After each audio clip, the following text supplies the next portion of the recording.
Well, and let me say this too. I got sober in 2013 after numerous times of attempting it, right? Prior to, because I was tired and the pain and all that shit. You know what I mean?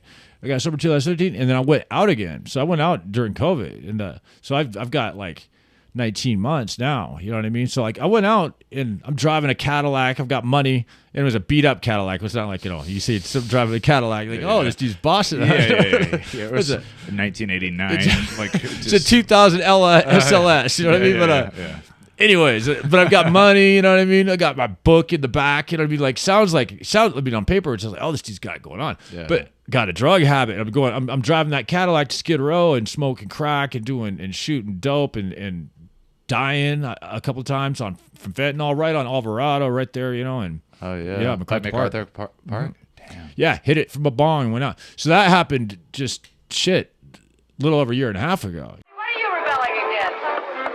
What do you got? We're trying to change something.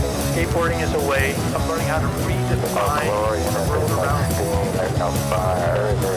The owners of this country don't care about the poor and your Now, baby, push me. Push me again now. Screaming at a wall. Are you ready to do this? Let's do it. What's up, you miscreants, you misfits, you outcasts of society? It's Kasper, and we're back with another episode. We're staying pretty consistent with this, and just want to say thank you to all the people for the feedback and all the direct messages. Definitely appreciate you and all the comments. We want to keep this energy going, and we're going to keep this energy going with William Hayes, the author of, what's the title of this book? King of the Road. King of the Road. Yeah. Under Punk, is it? No, that was actually self-published. This is self-published. It was going to come out on Punk Hostage. That's a long story, but okay, yeah. Gotcha. And then if you look behind, we go by Scott. Yeah, you can call me Scotty. Yeah, Scotty's good. That's Scotty in the background. If you want to just grab that for me. So this is young Scotty. Yes. And you were telling me before we started recording that this was all in Washington. Yeah, all Seattle, all King County, and so those were from 92 to 1999. The last time I got arrested in Seattle, 99. Yeah, we were talking about how you didn't learn your lesson right away. It took you That's a while. correct. It took me a while. Yeah, Took you a while. How? What's like the youngest version of you? I think the top right corner. I think I was from stealing beer. Yeah. Oh, okay. Yeah. How much time did you? I got out that the next day, and then I went to a party and hooked up my friend Wes, who actually has this publication. What's it called? Pool Dust. Pool It was a 90s thing also in Seattle. But he does some work here and there. He works for Thrasher now. But anyways, I went to a party and I met up with, I was stealing beer with my friend Marshall, who's also a skater and whatever. And yeah, so. So what got you to that point where you were like the main focus of the, were you in Seattle? All over the place? Seattle originally, yeah. Oh, so okay. I was raised in Seattle. I'm a fucked up kid from the beginning, you know what I mean, from the get go. And so it was, but heroin is ultimately what took me to getting busted all the time, where jail became like a. I got you. So yeah, from what I read from your book, you were hanging out in the punk scene and the skateboarding scene, but I didn't get far enough to see if you actually talked about how you got into that particular scene. You said that you were just kind of trying to find your own path, your own way, and it sort of, I don't know if it took the back seat to the rest of the story, but how did you end up getting a part of that scene to begin with? You mean like hanging out, jumping trains, all that shit, hitchhiking, skateboarding? Yeah, punk all rock? of it, yeah. So just abuse when I was a kid, all that shit, ran away from, I found myself in the streets. I found that crowd, you know, like in the 80s and you know, it's like mid 80s, 86, and I found a bunch of people who were just fucked up like me, and I dropped out of school. School wasn't my thing, and then so yeah, I'm just hanging out with like punk rockers and skateboarders, and you know, natural gravitation, and I was like, I mean, drugs were part of it too, but at first it was great. You know, it was like I found like people who were down to like party and steal beer and whatever else, girls, whatever. Yeah. So I was like, And yeah. drugs didn't take hold of you no, right away.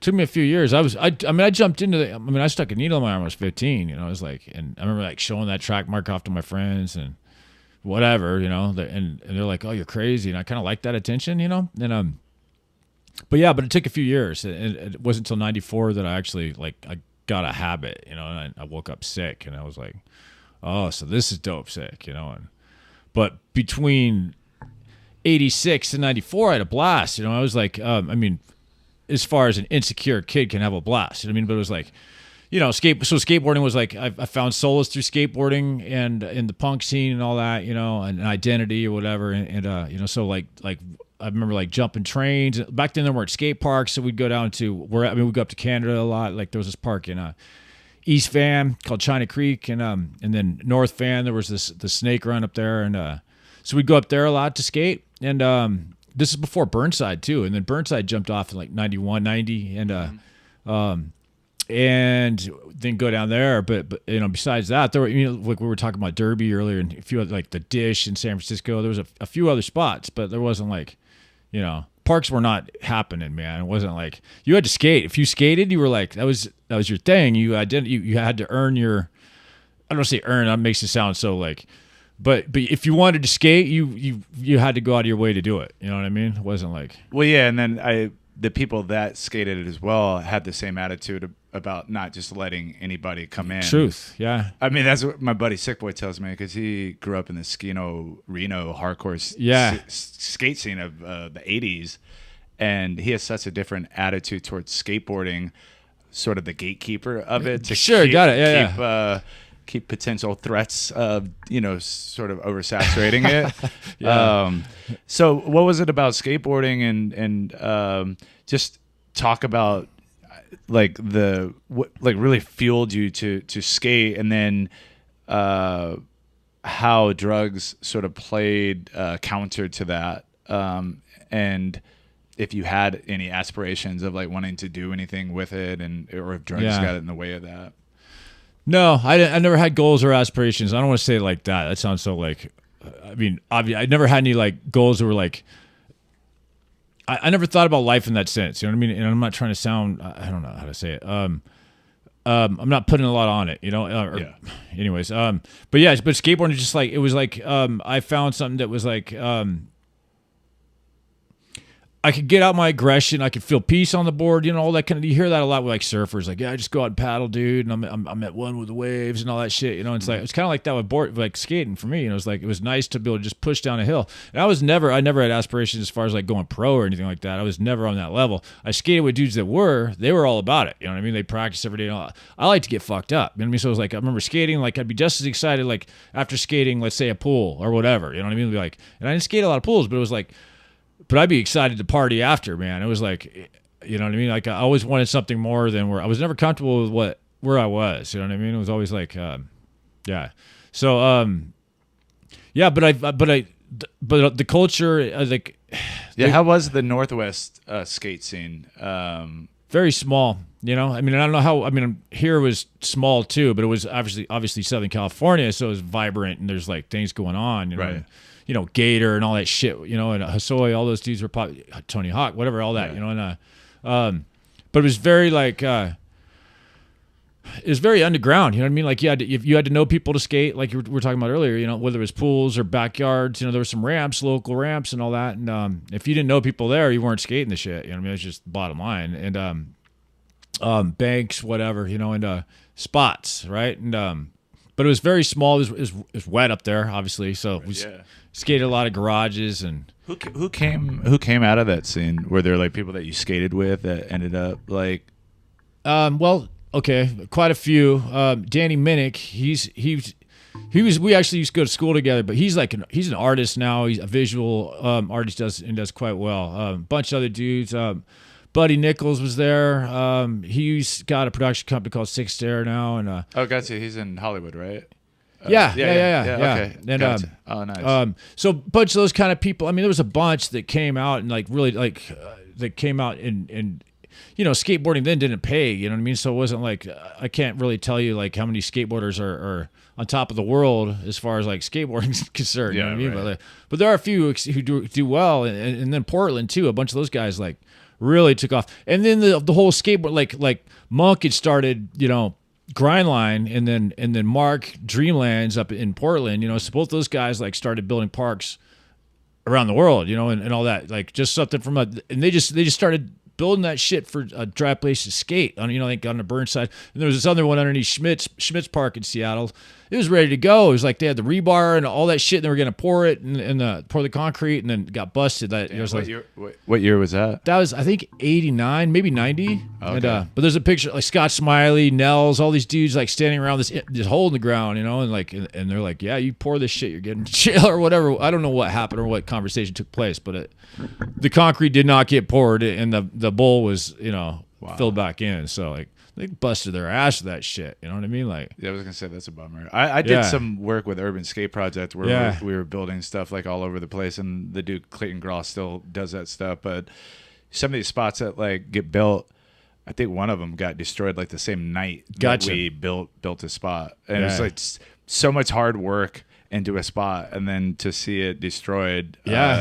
It's pretty heavy. It is. It also the action of doing that, you know, reflects the passion of like how skateboarding used to be. It was like if you wanted to skate some shit, you either snuck it in, or, it wasn't necessarily like that either. It wasn't always like a sneak in or get busted thing or whatever. But a lot of the time you really had to like pay your dues or potentially pay your dues to skate something, you know. Yeah, I think that's a good thing. I think so too. It was. I mean, it's cool that like there's parks everywhere. It's great to see people skate, and I love that shit. You know what I mean? Especially when I see like some 4-year-old little kid drop it in. That's like, I could talk all this shit, and then I see this little kid skate, and I'm like, oh, it's all right. You know what I mean? Like, there was speaking of Clayton Grohl, there was like a post where some guy had did a video where he was talking about kids shouldn't be learning at skate parks.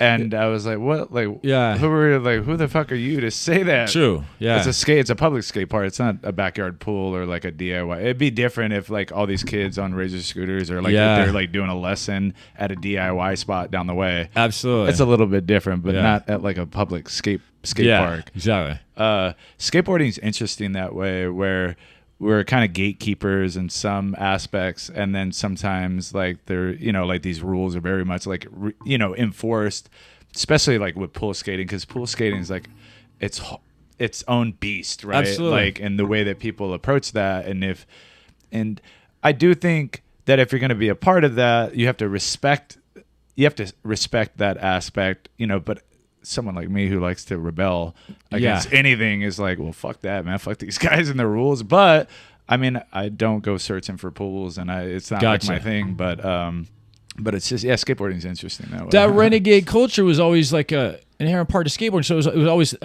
there was something attractive to that. There's something cool about that. You know what I mean? That was like and to see, like, I mean, I get it too, and who are we to say whatever, or who am I to say whatever about what, you know what I mean? Like, but I don't know, but that renegade culture was kind of cool. It was nice to like not be part of like or whatever, you know. That's what attracted me to the DIY, the skate DIY thing, was because everything had gotten sort of contained and polished and nice. Yeah. And I didn't feel like I was like rebelling against. So like to be able to build like a spot in the middle of the city when you're not supposed to be doing it this is punk rock and it's skateboarding, and I love it. And even that has gotten kind of big where it's lost some of its like thing for me. But you know, that's just me, and some people definitely have like a passion for it. So yeah, all those things encompass the rebellion, and then being a part of this, you know, this subculture. You had gotten connected with Jax. Is it a club or they what like what? How did a club? You know, it's like just it's a skate team, but it's like it was. I don't know. A lot of those guys like they formed that shit. It came out of Petaluma in San Francisco, '79, right? And then Petaluma, and then San Francisco. So back then, like in the punk rock scene and all that, it was reactive in a lot of ways to, but at the same time, it was also protecting and identifying like just keeping close knit people near you. You know what I mean? It was a small scene, so it was like just like how shit started down here of all, the lads and Sui's and all that shit. You know what I mean? So it was like The lads. I haven't heard that for a while. yeah. So like, I mean, it was a totally different culture down here. It was definitely more gang oriented and all that. LA, right? So it was like, it only makes sense that like then punk rock got violent, right? So it was like, of course that shit's gonna happen. You know what I mean? And it was violent up there too, but it wasn't nearly as. You know what I mean? It was like, so a lot of that shit like. And jacks were like big down here in the 80s, right? Like Alva and all those dudes were all about jacks and all that. And but it didn't like take off like it's a good thing too. Like it would suck to have like that, like, and no offense to any lads or whoever the fuck, right? But it's a good thing that like lads or jacks weren't like a huge thing down here and took it to that level, because who knows what kind of. There probably would have been conflict between the two, or no? I don't know. I think okay, actually gotcha. jacks were cool lads. Like they got along good. It was the okay. Sui's that they didn't get along with, and for I don't know. And I'm not educated enough to talk on that. I'm just I wasn't there. So you know what I mean? Like Yeah, what is it in thrashing? Don't they like? Isn't there jacks? Yeah, graffitied on the on the truck, and then he like and then a V13 on there too. Yeah. Yeah, and then he like goes. He looks at they all stop dramatically, and and then he like gets funny. off his. Does he like ride up to it? And Yeah, then he does some like a backflip. stupid shit like that. Yeah. You're like, Yeah. what the fuck was that? That movie was like, there's a bunch of jacks in that movie. They flew him down from San Francisco and all that. And, they did? Oh, Oh, yeah, okay. yeah. And the downhill scene, like John Marsh, one of the original jacks, KO, Tom Scott, a bunch of those dudes were there, like, skating that shit. And pretty cool. Like, I think Cooksey was there. And That's really cool. yeah. Do you know why who made that choice to write the jacks on there, or why? Or is it because I don't they know. were in it? Because they're in it, Yeah. and I guess the producer was probably pretty cool, and whatever else, you know what I mean. Gotcha. So it's like, I don't think Brandon Cruz had something to do with like the producer. I don't know exactly. Okay, yeah. Fucking, you got me, man. But No, but I love the history of Yeah. that type of stuff. So it's cool to. I didn't know that a lot of the jacks were in that. So Oh, yeah. How did you end up clicking up with those guys? All right, so hanging on the street, like I used to hang on the street in Seattle back then was called the Ave, right? It's kind of like Seattle's Hollywood Boulevard for, not to compare, but it was basically where the punks would, the Skins, whoever the fuck was kicking on, and the jacks would always I'd meet these dudes that would come down from Vancouver and then come up from like San Francisco, and back then these dudes were like either playing in bands. So, or they're roadies in bands, or they're jumping trains or whatever the fuck, right? And they'd come to the street and they'd meet up on the Ave, and I'd just see them a lot. I practically lived there when I was a kid. It was like, being a dumb, nowhere else to go. I had my skateboard, and whatever, you know what I mean? So I just started hanging with those dudes, and then like, and as years progressed, I were like me and Monk and this dude Nels and. Anyways, a bunch of us we got a ride down to a contest to Eugene, and then jumped a train, got kicked off the train, hitchhiked down all the rest of the way back down to San Francisco to like a Jacks reunion, right? Wow. And we're playing like skateboard hockey, right? So we're challenging these dudes, or we're trying to beat them. Like never did, but yeah, that's you annually. You do that, right? Yeah, okay, every year. Okay, yeah, gotcha. Yeah, so that was like the first reunion I went to was in Seattle. Every year we have a reunion, and the first one I went to was in '89 in Seattle, and because it was in the hometown, right? And the '90 I went, '91 was in Vancouver, went up there, and then got put on the team like after that. And, how does one get on the Jacks team? Well, you go. Hopefully, at least, ideally, if anyone's fucking watching this is trying to get on the team, is you fucking hang out and you be part of this shit. You know what I mean? And not just fucking like. There's a lot of people getting on that they're just getting on, man, and it's bullshit. I think, but I'll just put that out there. But yeah, you hang out and show that you're down for hanging out. You're part of this shit. You know what I mean? It's like what does that mean for you to like be down and be a part of like the Jacks? Yeah, crew? it's not like being down like with a what I mean? Yeah, like, yeah. Because some people hear being down is like, oh, what you gonna do? Yeah, you have to get jumped in for 13 seconds. This kind of team like initiation might take place like you're getting butt naked with Vaseline and you're bombing a hill. You know what I mean? That's an initiation. But it's a fucking crew, a club of homies. You know what I mean? Not like in the traditional like prison sense, right? You know what I mean? Like. Bunch of dudes who stick with each other, and it's a loving family, basically. You know what I mean? Like, as corny as that might sound to some, it's like it's a family. And yeah, some people need that. Yeah, totally. I mean, it's definitely better than joining a gang. You know what I mean? Absolutely. I would definitely I'd love to be a part of a skate family versus like a gang, even though I wasn't a gang at one point. Yeah. I wish I had the Jacks around. Like Yeah. I just wanted to be within a crew that was rebellious. And Gotcha. if the Jacks were around or whatever, like that's what I would have joined instead of like joining in the game where, just shot at people and got shot at. Gotcha. That's the worst. Yeah. I don't recommend it.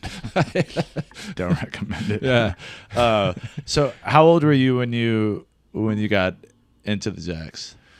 I don't know. I was probably like 15 when I first started meeting That those young? dudes. Yeah, okay, oh, that young, And, okay. And then I got put on the team in 91. And so I was 20, I guess. At the time, I think I was the youngest Jack on the team. Not that there were younger Jacks put on before me or whatever, you know what I mean, when the team started and all that shit. But at the time, I think I was the youngest Jack, and I was just this quiet kid, and whatever. But and I remember just like feeling like just so stoked to be part of this. You know what I mean? It was like it elevated my self-confidence immensely because I felt like I was just like an insecure little shit. You know what I mean? Like, so it was like being part of something that was bigger than me was like, and the same thing with gangs and whatever else. I get it. If you come from a fucked up or whatever, your family's like, so it's like It makes sense. absolutely. Like in hindsight, it's like, well, yeah, Yeah. of course. Yeah. So my introduction, we talked about it off camera, to the Jacks was through listening to Warbirth. Which Oh, yeah. Dwayne Peters has a song about the Jacks, 45 mph downhill on a skate. On a skate. Oh, yeah. What was his connection to? Because I was just reading an article and it said that he was only an honorary like Jacks member or something. Yeah. Like that. Yeah.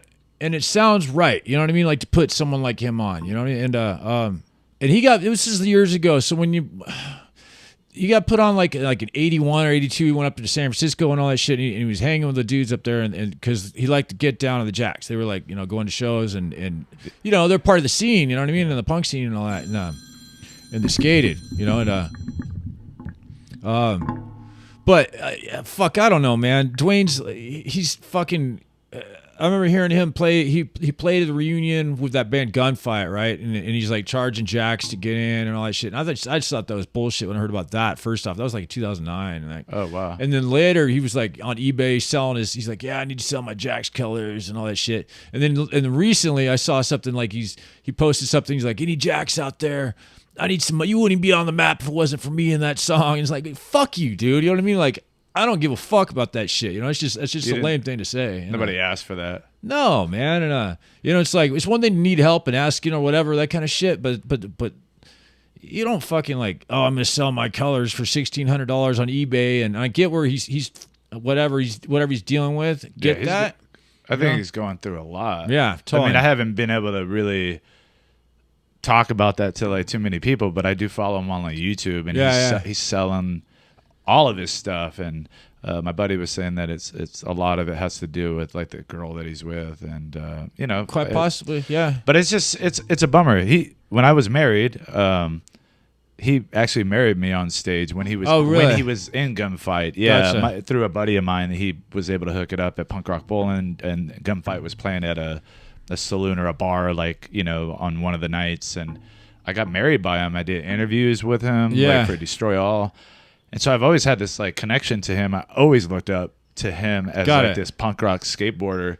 So it is kind of a bummer to see someone like that kind of fall, flat on their face. Absolutely. And and I got to be careful about how I talk shit. I mean, it's like one part of me is got to be like, yeah, fuck you, blah, blah, blah, and all this shit. But also I understand whatever he's going through has got to be something severe. It's like there's more to it than just whatever kind of fucked up perspective I might have, Well, but it's also about making sure that you don't burn bridges, and you do have a connection to like family, and it's real, and you have something like that, right? Like the Jacks, like these people that come together and like they celebrate each other, and they, there's a lot of value in that community. When you start to take things on as an individual and you start to call out everybody on the map, you're gonna end up being left alone the way that I think that like he is. But so anyway, I was just wondering about the connection with him,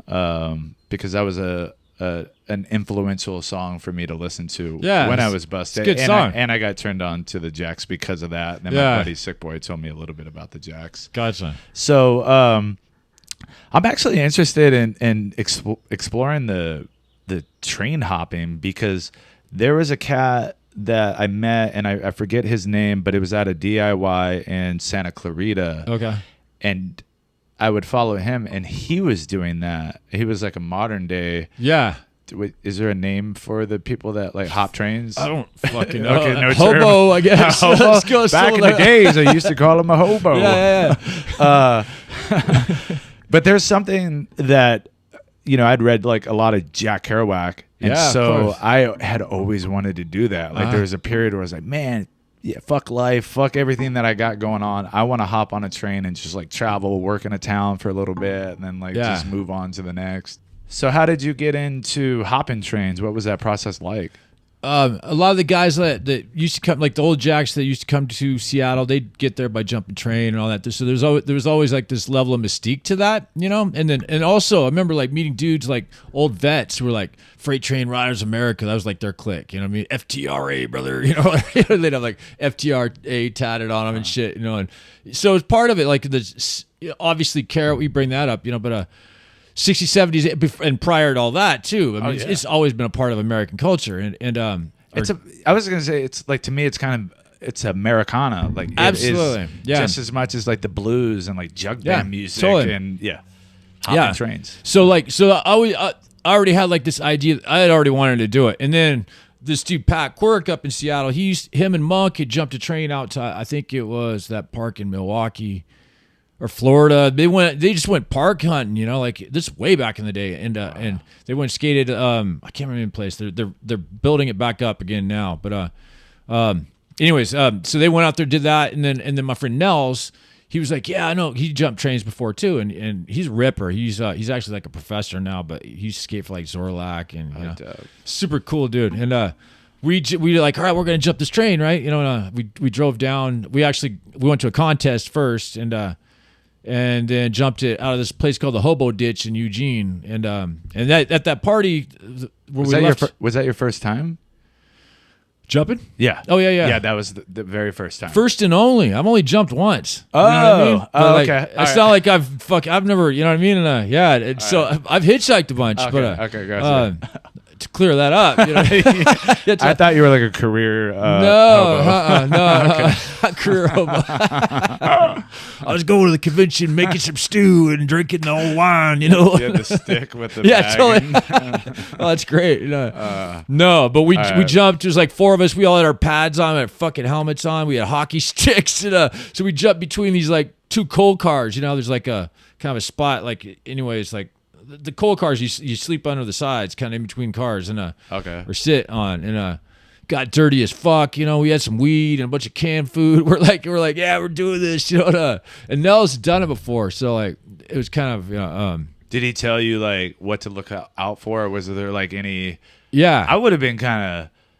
I mean, for it being new, like not having any idea like about getting caught or like what that because now, with trains, like it seems like, especially in LA, if you're okay, first thing, you said some shit. So, but like if a train stops in the middle of nowhere, don't get off the train. Right? Yeah. You know what I mean? Because sometimes they'll stop, for whatever train shit. You know what I mean? But yeah, and it's funny, like Lels was like telling us all this shit, and he actually got us busted when we pulled in this yard over in Klamath Falls, right? He's like, he sticks his head out, and the bull fucking saw us, and so we had to hitchhike. We split into two different groups and hitchhiked, and damn, yeah, but made about like 400 miles, made it a ways, it was a wow, yeah. But that culture, even though I'm never, you know what I mean? Like, I would have done it more, yeah, or whatever. I mean, it seems to go like hand in hand with skateboarding. Yeah. Like if you're gonna, so you ended up did you go to the skate spot that you were looking for? Yeah, we were going to the Jacks reunion in San Jacks. Francisco. Yeah, okay, gotcha. 1990. Yeah, and So we all got down there. We got down there fucking filthy, like that train dirt, man. It's fucking, it's grimy. Is that a different type of dirt? Yeah, Oh, the train, well, you know, train dirt. yeah. Well, I would imagine because you're like constantly moving, you're just collecting. You're man, you're like a windshield after like a. You go through some of those tunnels. You gotta cover up. You know, it's like it gets pretty bad. Yeah. Yeah, that's crazy. Yeah. That's definitely an experience that most people don't have for sure. Yeah. So I want to go back a little ways. I want to rewind a little bit to when you first got busted, and then when's the last time that you've been locked up? Let's see. It was right after I got busted. I got brought back from Chicago. I was on the run, and then I got picked up. We were trying to score crack pipe. I had a crack pipe in my hands. So they brought me in for possession. This was at the new Glass House downtown LA, and then you probably know that, but if you don't, And they had an old Glass House that was. Yeah, that was the one I was. That's the one I always went to. It's not Wayside. Was that Wayside? No. Wayside was different. Wayside's up in like Santa Clarita by That's Magic right. Mountain. Yeah, That's where Supermax, East Max, all that shit is. Yeah. And then I've been all those fucking places too. But Glass House downtown LA, and it's right over by the city hall, basically. You know. And, yeah. Okay. Temple and some shit. And, Gotcha. Yeah. I forget, but CCB by the courthouse. CCB, But I was brought. Let me see. It was 2012. That was the last time I was arrested, and I was on parole. Crack pipe. They let me go. They just DA reject, and that was the last time I ever sat with handcuffs on. You know. Well, I'm glad that you've been consistent with staying out. Yes. What do you think changed? I mean, because most people that have your track record, right, have been arrested as much as you have, and was addicted as much as you were. Like, walk me through that process, and then I would like to, go back and then just talk about what had gotten you to that point. Well, sobriety is what changed the most. The pivotal factors say was me being sober. You know what I mean? Like, because I'm not stealing shit. I'm not jacking shit. You know what I mean? I'm not that dude anymore. You know what I mean? It's like so that was obviously the most prominent factor. But I got tired. I was tired years ago. I remember like being in Seattle in the 90s, and like oh man, I got to give this shit a try, and like sobriety, like going to a treatment center, and the first treatment, and I'll rewind, I'll come back, but the first treatment center I went to, I was there for. And I remember like I was so stoked. My dad bought me a carton of smokes. I go in this place. I was like, I'm gonna do this, and I get there. I last like 3 hours. I see like people holding hands and all the chants on the or whatever on the walls, and I'm like, no, man, fuck this. And I don't know if it was that or if it was just my desire to get high, like superseded like all that. But what do you mean holding hands and but AA type stuff, 12 step stuff. Oh, gotcha. Okay. So I was just like, yeah, that wasn't your thing. No, I mean it is now, but it didn't. It's like, nah, I don't want to be a part of that at all. No, definitely not. And it was like, I heard God and all that shit. I'm like, no, fuck off, man. It's like this is not my thing. And anyways, but so then I wanted to live. I've always I've always had this desire to do more than just. I always thought life could be more than just in and out of jail cells or whatever. I always had these like we were talking earlier about like aspirations and goals. I never had any, but at the same time, I was like, I still wanted to do things like play music and skate and live life. You know what I mean? To live. You know what I mean? To actually do things, to travel, to have a girlfriend that I love, and whatever. To have a place. And or whatever. You know what I mean? It's like that was so fucking foreign to me. And brushing my teeth was a foreign thing to me. You know what I mean? It was like it wasn't until I started going to jail that like, oh yeah, you better start cleaning up and brush your teeth, you know what I mean? Wood, all that shit, you know what I mean? Like fuck, you know what I mean? Like, no sleeping all day. No sleeping all day. Yeah, you gotta get up and lace up like all the rest of us. You know what I mean? Like, I used to roll up my mat. Like got it. Yeah, yeah. It was a fucking shitty way to live. You know what I mean? That lifestyle. I mean, it was also very ordered and disciplined, and that structure kind of like it was good in a lot of ways. I would suggest that for people that were hardcore drug addicts or are, having that type Yeah. of structure is probably a good way to start. You know, obviously because you're no longer using as much, and you're relatively clean, and then you get the idea of like the consistency of structure, which is Absolutely. You got to break the mold somehow. You know what I mean? Like you stay stuck doing the same shit. I mean, obviously you hear this all the time. It's like you're gonna do the same shit. You know what I mean? It's like it's gonna happen. You know? Yeah. You got to change and somehow. Yeah. So what was it? So you went into that treatment center. You're like, screw this, I'm out of here. Yeah. What happened after that for you? I went right back to the streets, sold the smokes. I remember selling for $1 a pack, feeling like shit. Like, calling my dad. He's like, well, I love you, son. You know what I mean? My dad's sober. He's got 45 years. It was like, he'd always like, Congrats. we have a relationship now. Yeah, it's great. And, back then, I put him through so much pain. You know what I mean? It's like, I remember like him, I was in jail one time. Like one time in band camp, and, but I was in jail, and he's like, I can't do this anymore, son. Something about the clanging of the doors just I can't do this. I mean, I remember feeling so self-centered in my mind. I'm just like, oh, you don't want to see me in jail. You know what I mean? You don't even know how it's like being, or what it's like being in here. You know what I mean? It's like, that's like kind of the way I was thinking. You know what I mean? It's like, but really it's like, God, you hurt people and they get so like, yeah, it's fucked, yeah, I don't know. It's like, so all the years of basically abuse that I put him through, and my mom and whoever else. You know what I mean? Whoever else. It's like yeah. And sad. yourself. And myself, of course. Yeah. Yeah. Yes. And yeah. So but I mean, what did you go through in order for you to get clean? Like, so you went out and then you sold the cigarettes. What happened? I was boosting. So I was like, my hustle was boosting. So I was like, at that time in the 90s, I was stealing a lot of, I'm not sure if this is the time where DVDs were out yet, but it was right when they did. Yeah. Oh yeah. I was. Yeah. And then they had, I think Laserdiscs were out for like 6 months or something. They were. They had a short life. But. They did, because they came out in the 80s and they had a resurgence in the 90s. That's right. Yes. And then I sold a few of those too, but it was mostly what I sold was I was selling VHS tapes, DVDs, and then musical equipment. I was doing a lot of musical equipment. So like Guitar Center, Musicians Friends, any of the small spots. Like there are stores in Seattle where I'm still banned. I remember going to this pawn shop. I was up there in 2000 something, and they're like, "Yeah, you're not allowed in here." And got your photo behind the counter, like on the computer database and shit. Yeah. It's interesting that you were doing like music because you play music. Were you playing music at that time? No. All my friends played, so I was like, I was raised in the whole like that scene. You know what I mean? Where musicians or whatever, punk, whatever, and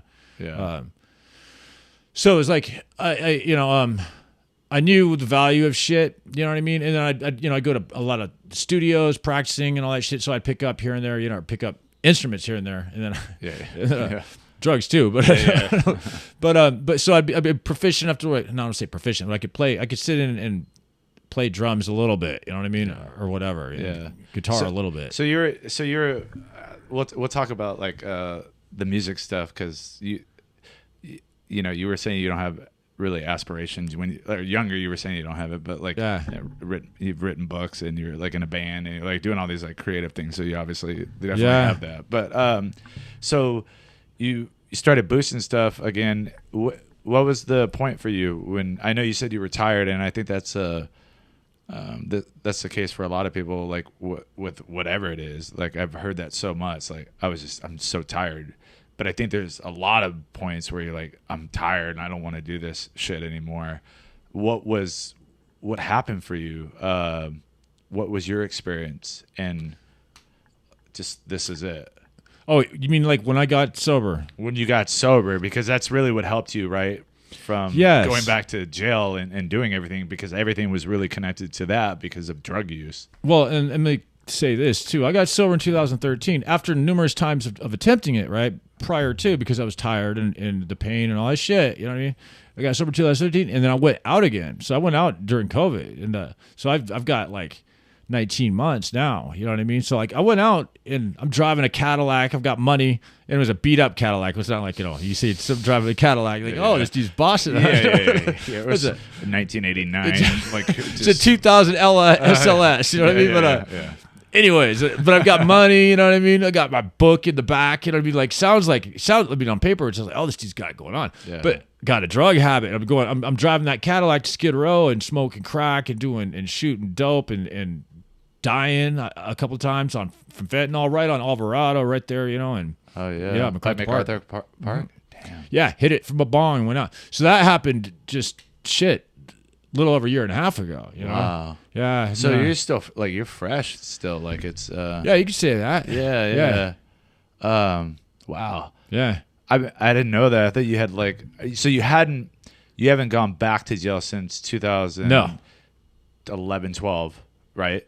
But you've used it. So I actually don't know anything about fentanyl, like, because I've been that's all I've heard about it. What I don't even know what the high's like, and what is it? It's kind of like, best way I could describe it, and it's like you're drinking. It's like you normally drink like some 3% shitty beer, you know, and then all of a sudden you're drinking like Everclear, you know what I mean? Pounding back Everclear. That's kind of what it's like. It's like it's so drastic in strength, like, or it's like back in the day, like finding some really good strong China White. You know what I mean? There's like fucking just put your dick in the dirt shit. You know what I mean? Like you're just laid out. Like, or if you eat a bunch of Klonopins and do some dope, you know what I mean? You're like you're out. You know what I mean? Like that shit is just like that. You know what I mean? The only good thing I can see about fentanyl is like, your veins don't get fucked up because everyone's smoking it. I mean, not everyone, but people are shooting it too. But you don't need to. It's like it's so fucking strong. It's like People are smoking it. People are just dying from it left and right. It's insane. Yeah, and it's terrible. And it's I always wonder how these drugs come about. You know, like there's just like these certain periods and certain decades, like these drugs just. I mean, maybe because I'm not a part of it, you know what I mean? And like people like experimenting, like absolutely. With it, but like where the hell does? If they're made in labs, that means that scientists are making them, and usually scientists either have funding through schools or government or whatever else. So it's like that's just the bottom line. It's like it's not like the Mexican mafia is going, you know what? Let's pay these scientists. I mean, I got the Cheech and Chong voice. Like that's like Mexican. It works. That's terrible, man. But yeah, so it's like, you know, it's not funded by some dude from Sinaloa. Like, well, maybe it is, but like, yeah, you know, in all likelihood, it's like some. What is it in New Jack City when Wesley Snipes? He's like, when he's in court, he's like, not one of us in here owns a poppy field, and he's talking about like it's not coming from the places that the people are like dying from it. Yeah. It's coming from these other places, and how is it coming? Like, how is it even getting there? And how is it even created? You know? Yeah, I don't. I don't either. And we can we could speculate, come up with all kind of hypotheses, you know, conspiracies. You know, I don't know. It's terrible. And then even the drug world, like why the fuck is heroin? And I get it because it's cheaper and all that, but why is cocaine being cut with fentanyl or whatever the fuck, right? You know what I mean? It's like there's so many like what is that? Yeah, I don't understand that either.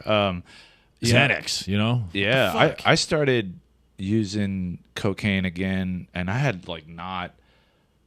touched it I think since like 2004. Yeah, it was like 2004, and then when I lost my lease for my skate shop, and then I was going through a divorce, I went right back to drink. I was drinking 12-pack at my shop, just to get me through the day, and then I was going out at night and then drinking more, and then all the skaters, because it was prevalent. Like it was just everywhere, and I didn't have to pay for it. And I just started doing coke. And then at first it was fine.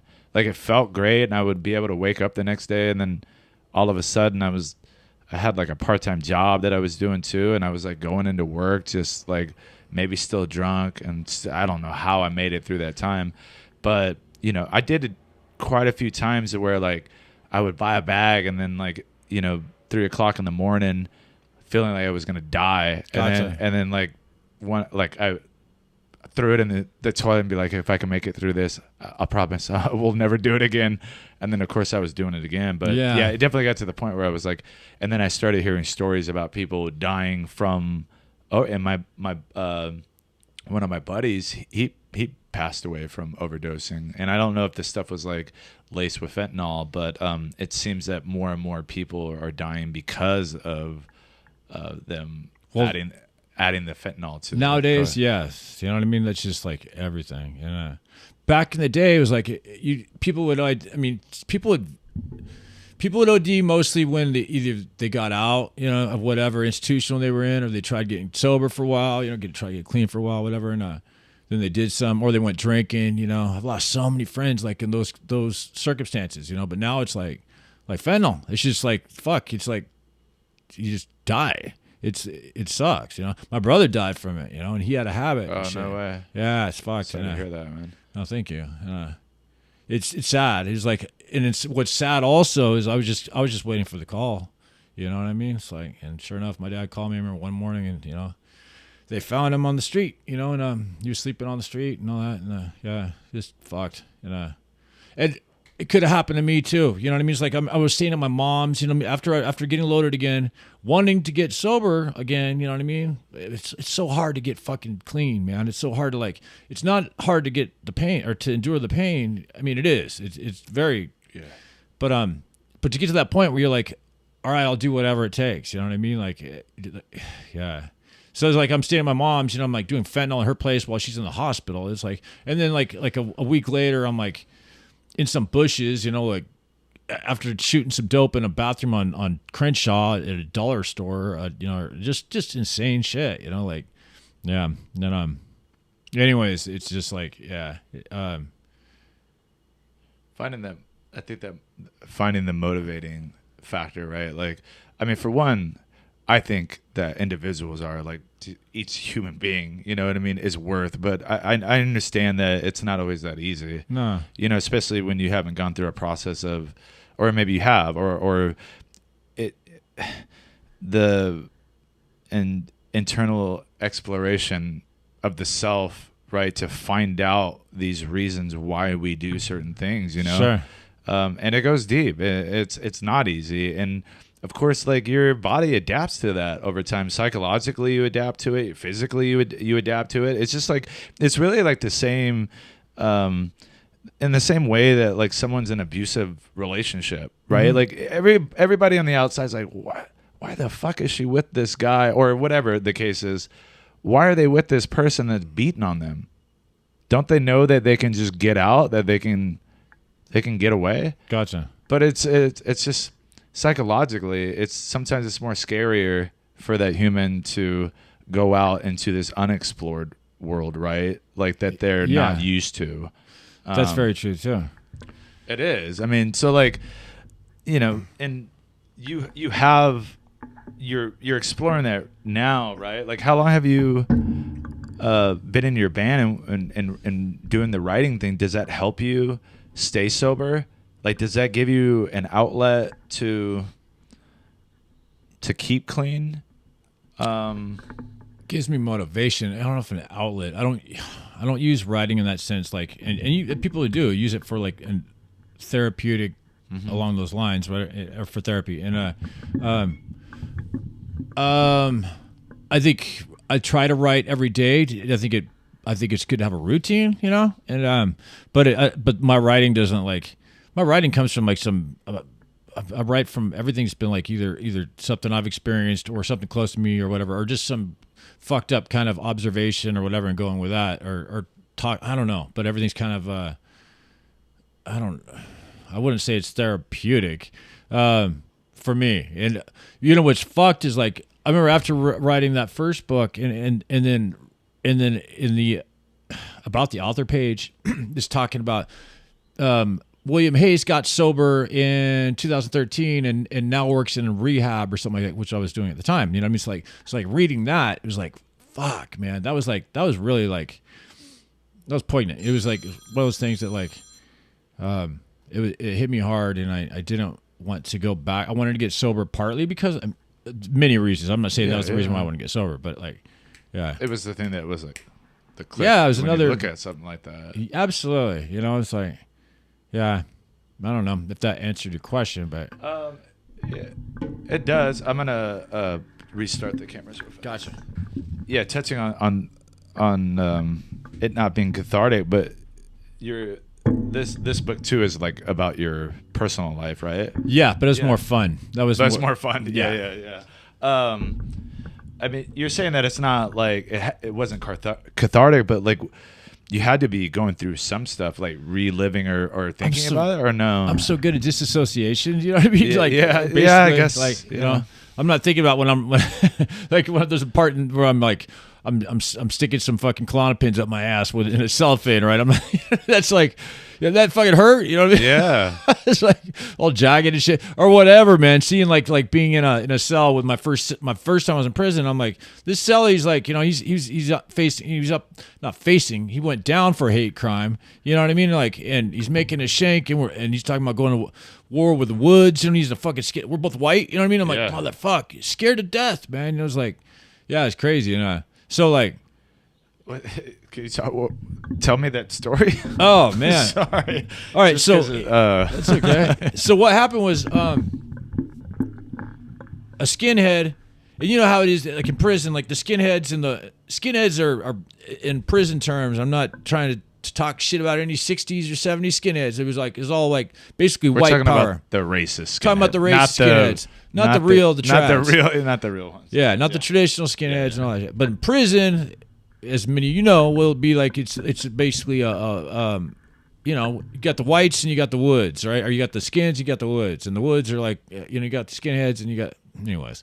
So like the skinhead stole some tobacco that came off the whatever called a yard it was called over in Delano, and this wood wanted his shit, and the wood was the skinhead was bringing shit into the dorm through the food, the retherms they were used to bring in, right? And Wood took an opportunity and took flight right when the skinhead came in because he knew he shorted his shit. You know what I mean? That's just what you do in prison. You're supposed to, right?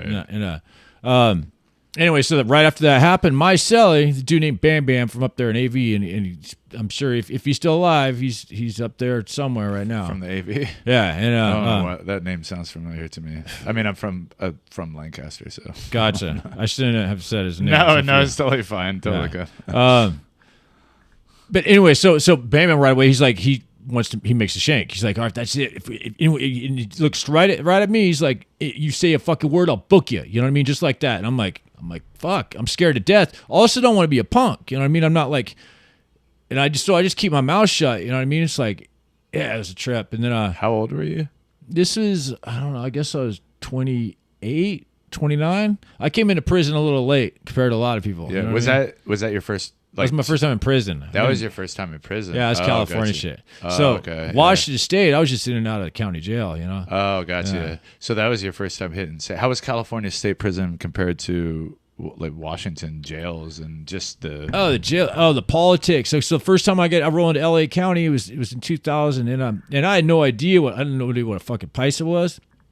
I didn't know what a South Sider was. I didn't know why they said A all the time. You know what I mean? Like all that shit. You know, it was like, and then I don't know why I was being called a wood. You know what I mean? Like I knew, like kind of like in Seattle, it was like a lot of blacks, a lot of whites. You know what I mean? So the county jail, it was like wasn't a lot of like, fucking Mexicans or Latinos, or whatever. You know, so it was like black and white basically. You know, some Asians. You know, and Native Americans. You know, and but down here, I had no idea what the Northerners. This is before like I'd really like researched or of course done time. You know, so right. Like, I had no idea. But there was like I roll into this dorm in 5,000 floor in MCJ and dudes, I'm like, first thing I do is I set my mat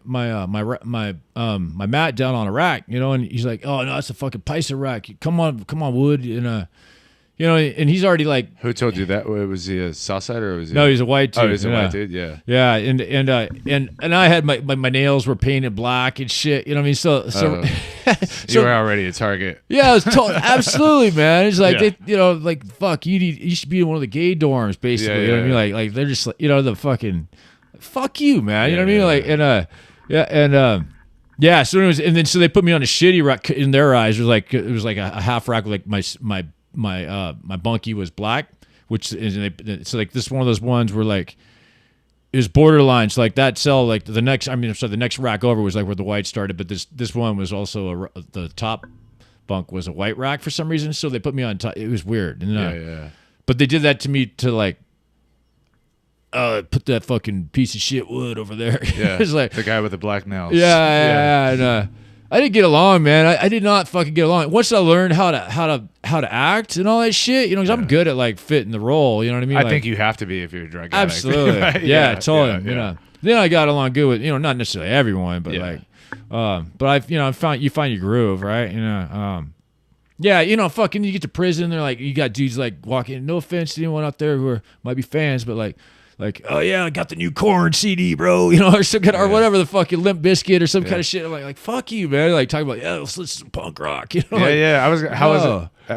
How was it for you being a punk rocker when you went to prison? That was a joke. Yeah, we used to get. I mean, we had actually a good amount of punk rockers and skaters. So the skinheads did that. They were always borrowing music from like my buddy Sick Boy, and then I started collecting a lot of music. So they were always like, so we had that connection to them. But I used to get in a lot of fights with skinheads, and I mean mainly because of their mentality. And I used to get in a lot of fights because, I mean, maybe I have that face that I seem like he's a nice guy. I'm gonna fuck with him. Yeah. So I used to get in a lot of fights, but I definitely got down with like the skinheads when I was in there. They were always like borrowing our music, and we had our own car of punk rockers and skateboarders. So it was a little different. Where was this at? I was in Susanville, and this was like the 2000s. An LA car? So no, we had a dude from Washington, Brandon Manzanares. We had Sick Boy, who is from Reno. We had Chris Cunningham, who is from Orange County. There was like maybe three. There's more people from Orange County than But it was kind of a trip. Like we had our own car that way. Okay, I see what you're saying. Oh, that's cool. Yeah, just of like punk rockers and skaters. It was. Yeah. I was truly the punk car. yeah, but we didn't say that. We definitely didn't say it. Definitely didn't say that. Isn't that crazy though? Like just a word, especially like if you are a punk rocker, it's like, oh, thanks for the compliment. Yeah, just right. like, you got to get down with that guy. He just called you a punk. Yeah, totally. Yeah. So yeah, how was it for you? So you got into county. Were you still doing like short terms? Well, the first time I went to county, I got busted in Long Beach. So my girlfriend, who's dead now, rest in peace. She's the reason why I came out here. I came out here on the run. I had a warrant for my arrest for stealing a guitar in Seattle. And anyways, it got busted. They had a fake name, and got busted with a rig, and I gave them a fake name. They brought me into county, and I ended up doing like 20-some days or something. So I was kicking up there. And yeah, that was my first time. It was like I still had yet to like get popped for anything down here, because I was boosting all the time. And out here, I found out like you go to prison for boosting. You know what I mean? Because they send you for petty with a prior, commercial burglary, grand theft, first whatever. And I got popped for all three of those. But 16, 2, and 3 was like the standard case. 16 months, 2 years, 3 years with halftime or whatever. But you know what I mean? But you end up doing, whatever the fuck, a little over half basically. Yeah. What was the amount of time that you got when you went to prison? I went to prison 4 different times. What was the first prison that you went to? Corcoran. Oh, you went to Corcoran. I went to 3 yard. My first, and I rolled on 3C, and they put me in the gym, and then because I had a warrant. So you went to the 3 yard, right out because I had a warrant in Why? Washington State. So when I left Seattle, I got popped at this place called up in North Seattle somewhere, and I stole one of those a pig nose. So it's got like a short body. Anyways, I was stealing guitars all the time. I was racking them or boosting them when I'd walk into the store, limp out basically, right? And all the time, and I was stealing all kinds of music. But anyways, I got popped for that shit, and they let me out of jail for some reason or other. So I still had that case over my head, And the dude had he had a heart attack or some kind of heart condition. He flopped like during the crime, you know what I mean? So I was scared to death, and my girlfriend was from out Southern California. She was from Pedro, and so we came out here. Then that sounds. Do you remember that movie Legend of Billie Jean? I remember the movie. I had never Did saw something it. like that happen for like the guy tried to like do something to her like in the store, and then she fought back, and then he had a heart attack and died, and then she had to go on the run. That sounds. I'm gonna have to rewatch it, but anyway, it's a movie from the 80s. Oh no, it's great. It just reminded me of that. And I was so you ended up down here because of that. Yeah. So I got popped up stealing DVDs. Anyways, so I went, Delano, and then they sent me to Corcoran. They told me at Delano, like, oh yeah, you're gonna go to a fucking CCF or whatever. You know what I mean? Like level 1 points, all that shit. Yeah. You know, I had like 17 point or whatever it was. You know, Yeah. whatever. And So how was it when you rolled up to the level 3 hard at Corcoran? oh man, it was like, all right, brother. This dude from Alameda, can't remember his name, but doesn't matter. He says, "What's up? I'm blah blah blah I'm Eric from Alameda. You know, and much respect. You know, all that shit. I need to see your paperwork. I'll show you mine too. Don't trip. It's just a formality. We got to make sure you're good. You know what I mean?" Did you know what he was talking about? At I that had point? a feeling. You know what I mean? Yeah, It was yeah. like he was. The gravity was quite constricting. You know, it was like it was no. I knew where he was coming from. Yeah, Yeah. And I heard about paperwork and shit. You know what I mean? I didn't Making know. sure you're not a pedophile. Right? Yeah, totally. Yeah. And so what I didn't have paperwork, so I had to send in for was it a 128G, and something I had to submit for. And that took a little bit of time. And he said, all right, well, I'm going to rock you. You're going to be racked up with me. You're basically on probation status till your shit comes clean. And when it did, this is fucked. I show up, the paperwork, my paperwork comes in and says, R possible suspect, which means R is a sexual crime. You know what I mean? Or possibly arson or whatever else, right? And it's an R possible. It's interesting because some of those laws or the codes or something have a mishmash of Yes. several different things. I actually had gotten busted for getting in a fight at a school when I was 17. Gotcha. And it like was connected to something else that I was like, what the, like when I Yeah. saw it, I was just like, Yeah. But anyway, it's really fucked up Oh, if man. you have one of those, because then it's, Public indecency for pissing at a bus stop. So that's what they got busted for in Seattle. And then that followed me down here with paperwork. So they said R possible until I was cleared or whatever the fuck, you know.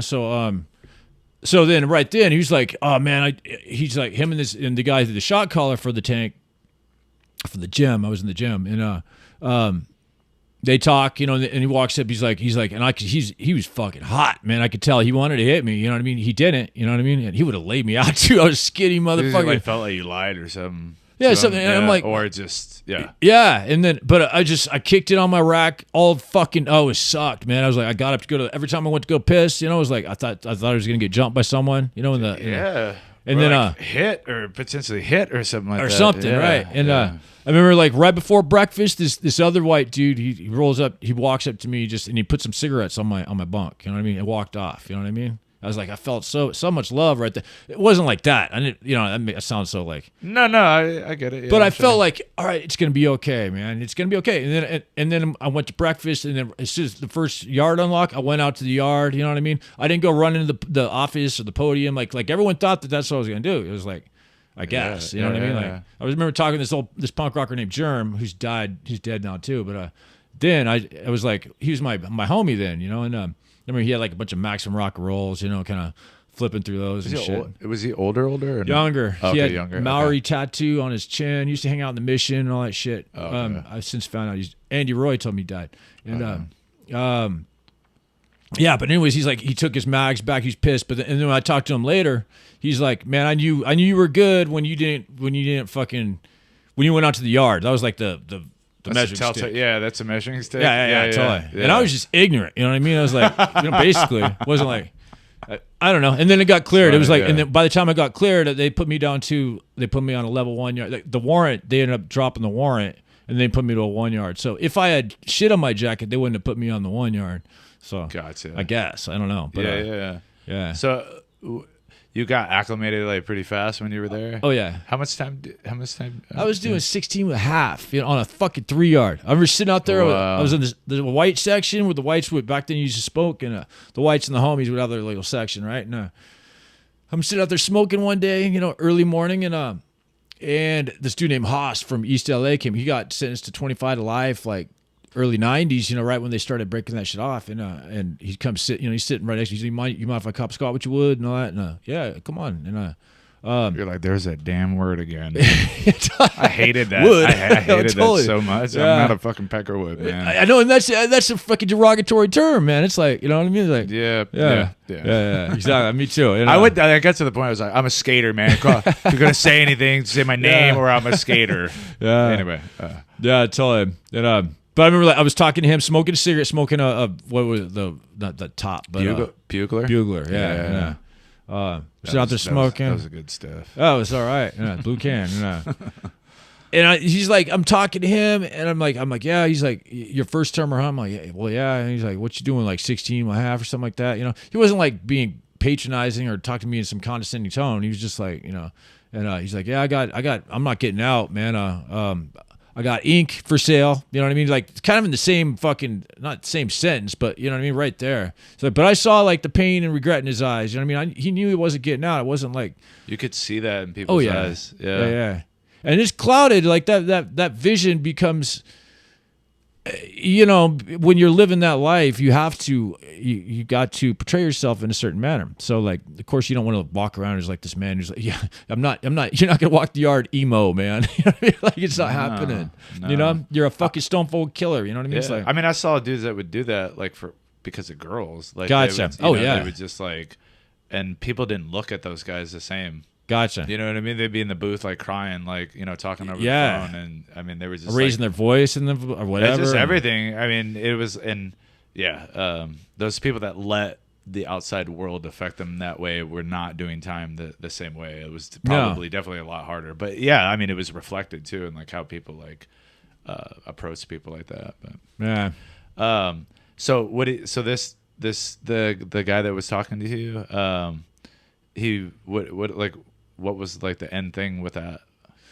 I don't remember. We talked for like a half hour or something like that. He said he's got some ink, you know, all that shit. He was whatever building housing he's in, and I'm like, oh, that's cool, blah blah blah. You know, like, you know, it was a striking conversation. It wasn't like anything deep or anything, but it was just like it was very, you know, day and night. I knew right then I was getting out, and I was like another one of those moments where I was like, I want to get clean when I get out. You know, it was like it was another. So I'm sorry, did it hit you because he was never going to see the street, and then you're like having this conversation that like with this person that was never going to be able to get out? Absolutely. Again? Yeah. There's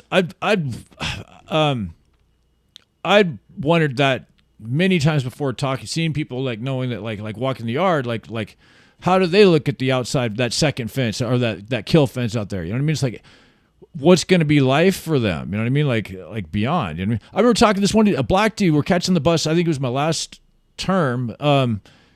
Going anyways, we're going from LA County to Delano or Lancaster. I can't remember which one. And he's like, yeah, man, I'm 25 to life. You know what I mean? It's like I don't know what's going to happen. You know what I mean? Like I'm just like fuck. You know what I mean? Like imagine living in those shoes. You know what I mean? It's like and there are plenty that are like that don't even think about that live a certain lifestyle that don't think about like they can't. Yeah, right. I mean, if they do, then no, I'm not just talking about the people who are sentenced to such crimes. Yeah, I'm talking about people who are like living a certain lifestyle today, who are like where that crime's right around or that lifestyle's right, that those consequences are right around the corner. You know what I mean, or something. You know, I don't know, whatever, but yeah. So that hit and that resonated with you. Mm-hmm. Yeah. So did you have like music or anything like that where you were at? Did you like own any punk rock? That term, no, but I remember this dude named Bones. He was from Buffalo originally, and then this is after they moved me to the 1 yard. Right away, they put me over on the SAP program, that drug program, you know, and that sucked. But anyways, this dude Bones. He had, what did he have? Agent Orange. Yeah, and he had like and then my friend Germ had like some of the like DRI crossover shit, you know, the metal stuff. Yeah, like thrash stuff. Yeah, like their later stuff that was like, I would just call it metal, but you know, whatever. You know, speed metal, whatever. Yeah. It's cool. For the ones that don't want to admit, they call it thrash. It was metal. Yeah. Dude, I was in a band in there.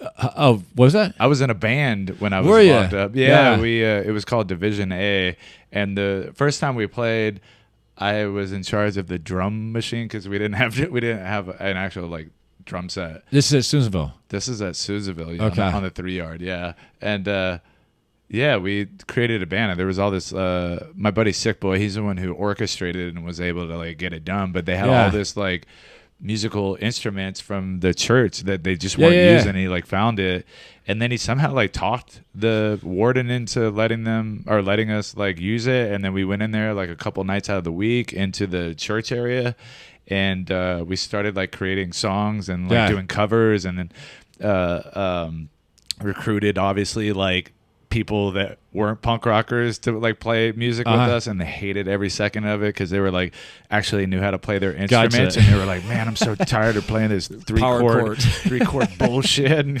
you're like, I was just happy to be out and like doing something like creative and just like having my punk rock experience be that, you know. But the second time I actually was able to like write songs with the guitarist and then sing the songs, and we did US Bombs, and I did a Vice Squad song, which I don't know why I did. Did a Diesel Boy song, but it was nice to be able to be in there and actually perform. We performed, you know, to an audience. It was nuts to do that and present. I wish we had a recording of it. Real quick on those lines. So my third term, I was the drummer for a band. The secondary band, we didn't play anything, but they all wanted to play like shitty covers of like Creed or whatever. You know what I mean? Creed so the band. Oh God, exactly. I mean, that's the kind of people you're locked up with. They're like, it's hard, man. Yeah, you know? It's good stuff. and Candlebox. And then right. And then my second term is when I actually picked up a guitar and started learning like chords and notes as opposed to just picking one up like. But we had something through Arts and Corrections and also through the church.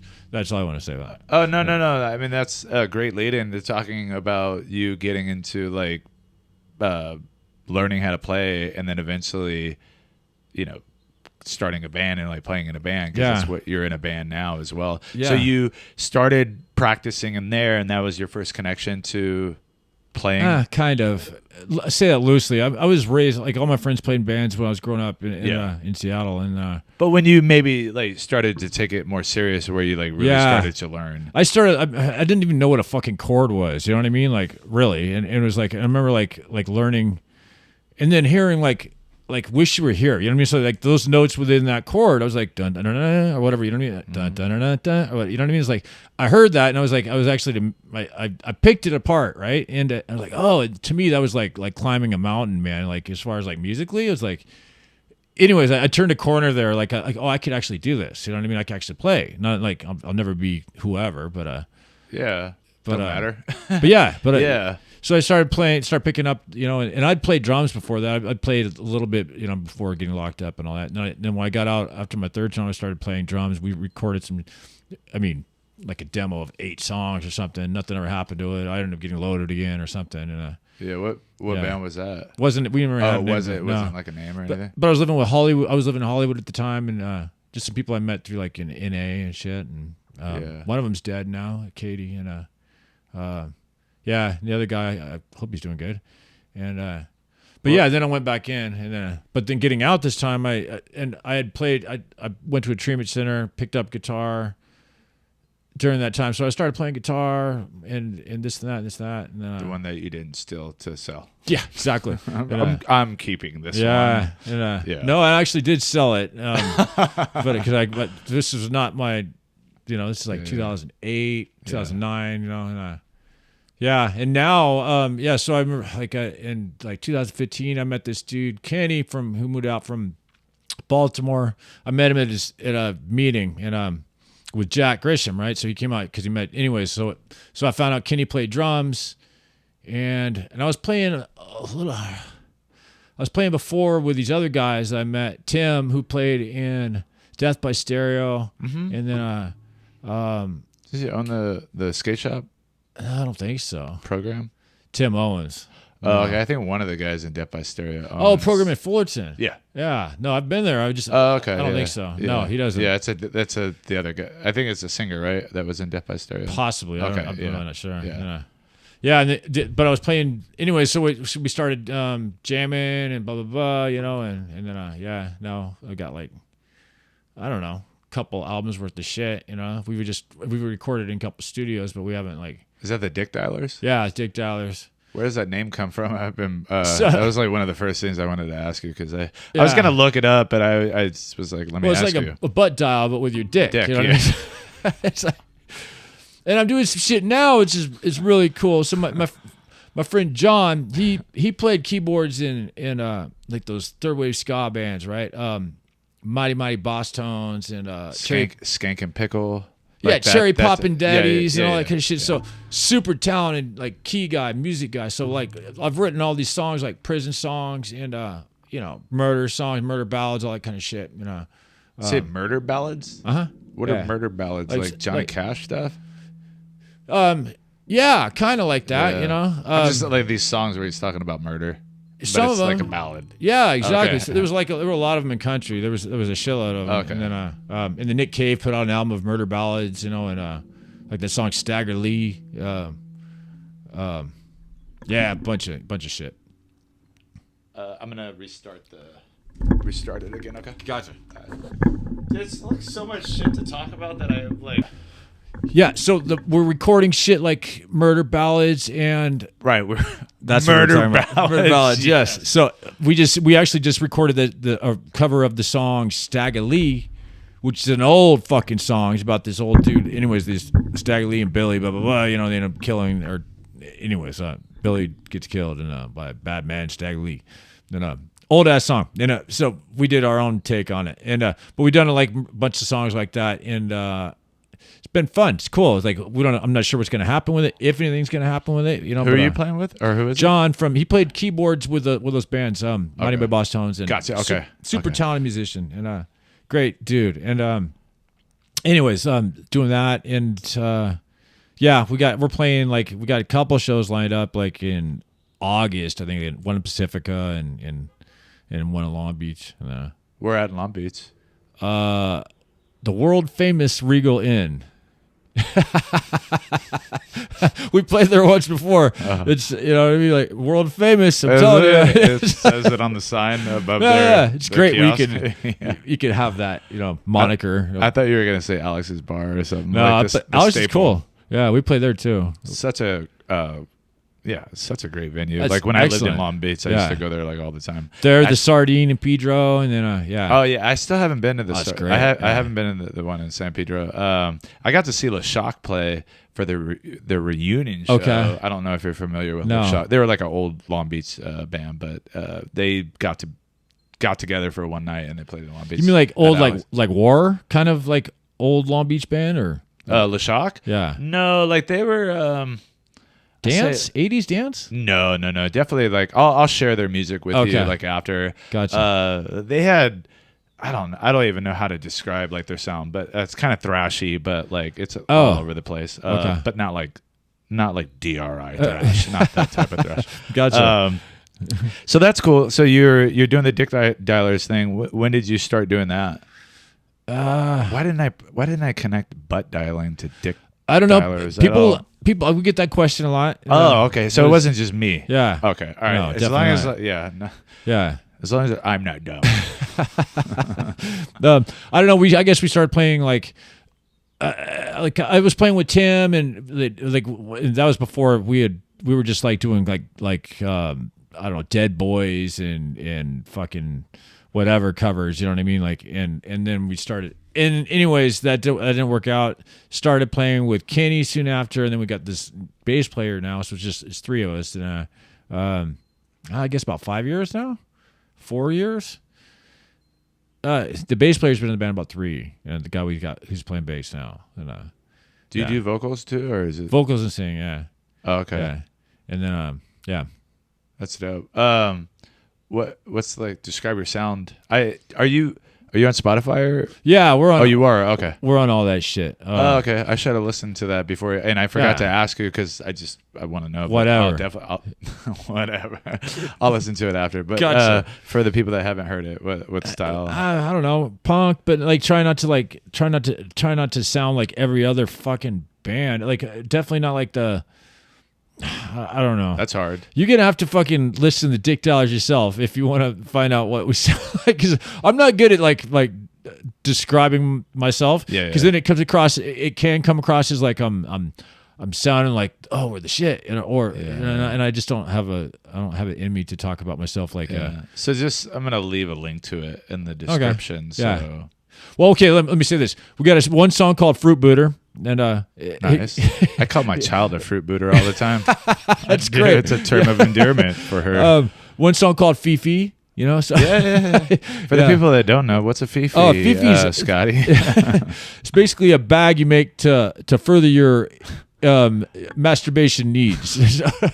It's used in institutional facilities with a. You know, some people still eat top ramen out of prison. It's People true. like myself have still used a Fifi. And I'm putting that out there, and it's probably terrible that I'm doing it, but you So know ladies. what? But it's I would do mine with latex glove. Yes. You get a little towel, you roll it up tube like, and then you wrap the open end of the glove around, Yes, and absolutely. then you put a sock on there, or you fold it so it's like that, and then you take that latex glove and then you wrap it around, and then you'll notice it's starting to take shape and form, and you'll recognize it when you see it, and then you add lotion. Yeah. And Cocoa butter even, cocoa whatever. butter or Vaseline. I do Vaseline. I do the Vaseline. Yeah. Then the lotion. Butter if you're hard up. You know? Literally. But anyway, that's a Fifi. That's funny That's that you guys. Fifi, yeah. I look forward to. Yeah. So it's good. You got like an angry Samoans, like kind of fun. So yeah, exactly. No, It's we're kinda not. fun. We're not It's- political songs. You know, Yeah. if we do write a political song, it'd be more like, I don't know, Fear's political song on the first album, Which I think is like more yeah. realistic than these. I've definitely been around these bands that were like would claim all these like political things, Oh, but yeah, then at the end of the day, they were worrying about how many record sales they were getting. They were Exactly. supposed to be. Yeah. So that's cool. When was that show again? That you're gonna? August 2nd. So we'll probably have something pop up before then. We're supposed to do, anyways. Who knows? But Yeah. But as far as like on paper, we're playing in the Bay Area on the 3rd, which is cool, and then on the 2nd. Dope. Okay. You had mentioned Jack a little bit earlier, Yeah. and he actually has a forward. No, I'm sorry, not a forward. Blurb. A blurb in your book, Burden of Concrete. It's one of the best blurbs ever. And Do you want to read it? Sure. And Jack Just- actually helped me get this book published and edit it. So it's like we sat together for like, A shout out to him. yeah, shout out to Jack Grisham. I've met him once or twice. Well, a very long time ago. Yeah. So, Great dude. yeah. All right. I got some reading glasses. No, They're not? they might. Yeah. Oh, no. I saw. No, they're good for seeing stuff that's far away. Okay. It's a rare animal that is conscious of his own behavior. I see this street trash, these wasted $3 larcenous fucks who run around ruining your day by boosting your kid's bicycle and looking at themselves or locking themselves in the fast food bathroom so they can get their shit on for an hour while you want to take a piss. Cocksuckers. Every so often, one of these animals wakes up and has the ability to think and to reflect and to rise above itself to something grand and incendiary and powerful. William S. Hayes is such a beast. That's me. A street hustling skateboard junkie who cruised around the sewer of despair and then shook off the foul water of destitution and now stands before us on two legs, conscious and talented, and with unforeseen clarity tells us what it took to be a boil on society's ass. I like how it ends. Yeah, with the- totally. a It's great. boil on society's ass. Most blurbs are like, oh, da-da-da. He Yeah, channels his da-da, or whatever. Yeah. It reminds me of this and that. Yeah. That's cool. How do you know Jack? First met him through Alcoholics Anonymous, and then okay. mutual friends, all that kind of shit, and then coffee. And I remember like talking to him. My friend Tommy wrote a book called American Junkie. It's fucking great. He didn't do any time, but he was like he was my dealer back in Seattle, like in '92. He was a dealer to like Cobain and Lanigan, all those dudes in Seattle, and he's dead now. It sucks. And he died of cancer, but died clean. But he wrote this book called American Junkie, and I was like, fuck, that sounds, I should do that. I've always wanted to write, you know what I mean? I always wanted to do something more besides just writing fucking letters to girls in prison, you know what I mean? Yeah. And then Jack, I remember, because he wrote American Demon, I read that one, and I liked it. And then I remember, like, I was talking to Jack about it, and he's like, man, you should do it, blah, blah, blah. Because I wanted to come from, like an honest perspective of the prison world as opposed to, like, some... Glorifying Yeah, or, some of it- or like romanticizing it. Yeah, I've yet to find one that actually romanticizes the prison world in that sense. But many that glorify or they talk about themselves in a manner that like they're badass. I And think all that I shit. could do it. Yeah, I think I could. I think I should try. You could. That's actually a good idea. Harlequin. I mean, I actually had a pretty. I mean, I call it my college years. Like, I mean, despite all the crazy shit that went down, like I also had fun. Like I said, I was in a punk. It would be cool. So. Maybe I will. Yeah. But, if you anyway. write it from that perspective, it would be actually kind of cool because there is a lot of truth to what you're saying. I mean, there is truth to what you're saying too. It's like coming from that. It's like, I mean, I miss it sometimes. Like it's weird. Like I do. Like I miss. There's something about it that I miss, and I can see some of the biggest laughs I've ever had. Like when you're in that setting and like and you're just kicking it with the dudes. You know what I mean? Like some of the fun. Like man, I hear you. You know, like yeah. And there were some miserable times too, but of course. Most definitely. Yeah, most definitely. But yeah, it's interesting that one could look back at that time. It's crazy, huh? And then people that have, I talked about it in my last interview, the connection with people that have been incarcerated too, because especially the people that are on the trajectory of like staying out or, or being sober or like, whatever. It all kind of like comes that bond. together. Yeah, absolutely. There's like a bond there that it's like people that go to war. Exactly, same fucking thing. You know what I mean? Like what the terms, the whatever they served or wherever in Nam or whatever the fuck it was, right? Yeah, yeah. What platoon were you in? Yeah. Oh, what housing unit were you in? Yeah. Like it's just. But there is something to people that have been through that experience where they have a different gleam in their eye. Mm-hmm. To me, anyway. This is my experience. There's a different gleam, and there is a love for life that I see in them and I see in myself that most people don't have. And maybe that's a connection or maybe I'm reading into it, too much, but gotcha. That's what I get. Yeah. So back to the book. Were we talking about your connection with Jack? Oh yeah. And then I apologize. So yeah, Jack and after I finished the manuscript, I wrote this manuscript in 4 notebooks, pen to paper, right? And I don't type, and still don't type. And you don't have you're not like Woody Allen with a typewriter. No, just old school typewriter. I wish. I paid my dues by writing this, okay? Yeah. And I'll tell you, in this, not just doing the time and all that shit, but yeah. But when I relayed or transcribed all from the notebooks to keypad, because I don't type, I ended up traumatizing my nail and had to get it pulled. It was fucking horrid, and they put a tourniquet around my finger and pulled the nail out and all that because I shocked it by hitting the same fucking key over and over again with the same finger. 120,000 words, I mean, not I've used my thumb on a few of those, you know what I mean? But you weren't just not like so I'm just picturing you like no. I know where all the keys are. I know the letters are. Yes, you know what I mean? yes, So yes. But yeah, it was like. That's great. So tell me about that experience. So you got inspired to do that book because of your Tommy was like the biggest inspiration, and Jack, and knowing 2 writers was like, oh, I could do this. You know what I mean? Like, I'm not the smartest guy in the class, but I'm not the dumbest either. You know what I mean? So it's like, and I've always had an appreciation for literature, whatever. So I'm well read. I like to think at least, and anyways, it was something I always wanted to do, and so I just want to say congratulations for that. Not only 1, but 2. My 3rd's done. Oh, so, you got a 3rd. I mean, those are amazing feats to be able to write a book. Because most people, I want to write a book. I know. I'm one of those people. Yeah. I think I was 90 pages in, and I was just like, I am not. That's a lot of work right there. 90 pages. I'm not where I need to be, and I've been really thinking about it. So I think there will be some inspiration for me to start doing that just from having a conversation with you. But anyway. Yeah, no, that's great. I love hearing that. 90 pages is a lot, man. It's like it's.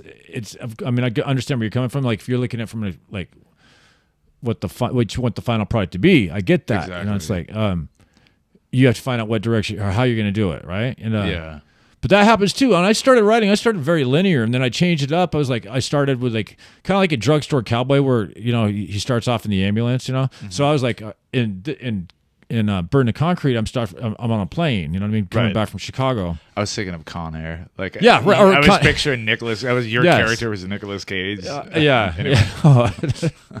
But it's like that, so like an opportunity for reflection, give the reader an opportunity, so you can think about like because you're gonna have an audience for whatever you're writing. You need to think about like how you're gonna come across to them, straight from the get go. You know what I mean? Just like anything else, you need to have some's got to be like.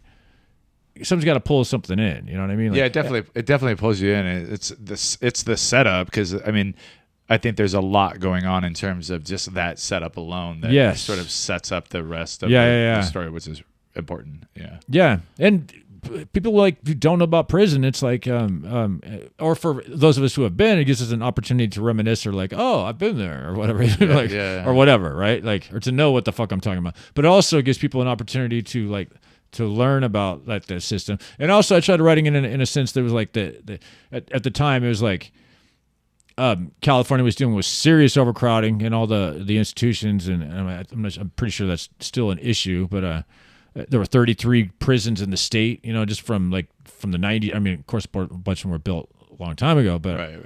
But the 80s and 90s, they just fucking boom. You know what I mean? So all of a sudden, there's prisons all everywhere. Of a sudden, yeah. So I wanted to it was not an expose by any means, but I wanted to shed some kind of light in that world, whatever. So was that one of your goals in writing it? Because I know that you said it wasn't like for cathartic reasons. You said that you just wanted to do it. Yeah. Just to do it, just because you felt like you could do it. What was? I would imagine that there had to be some.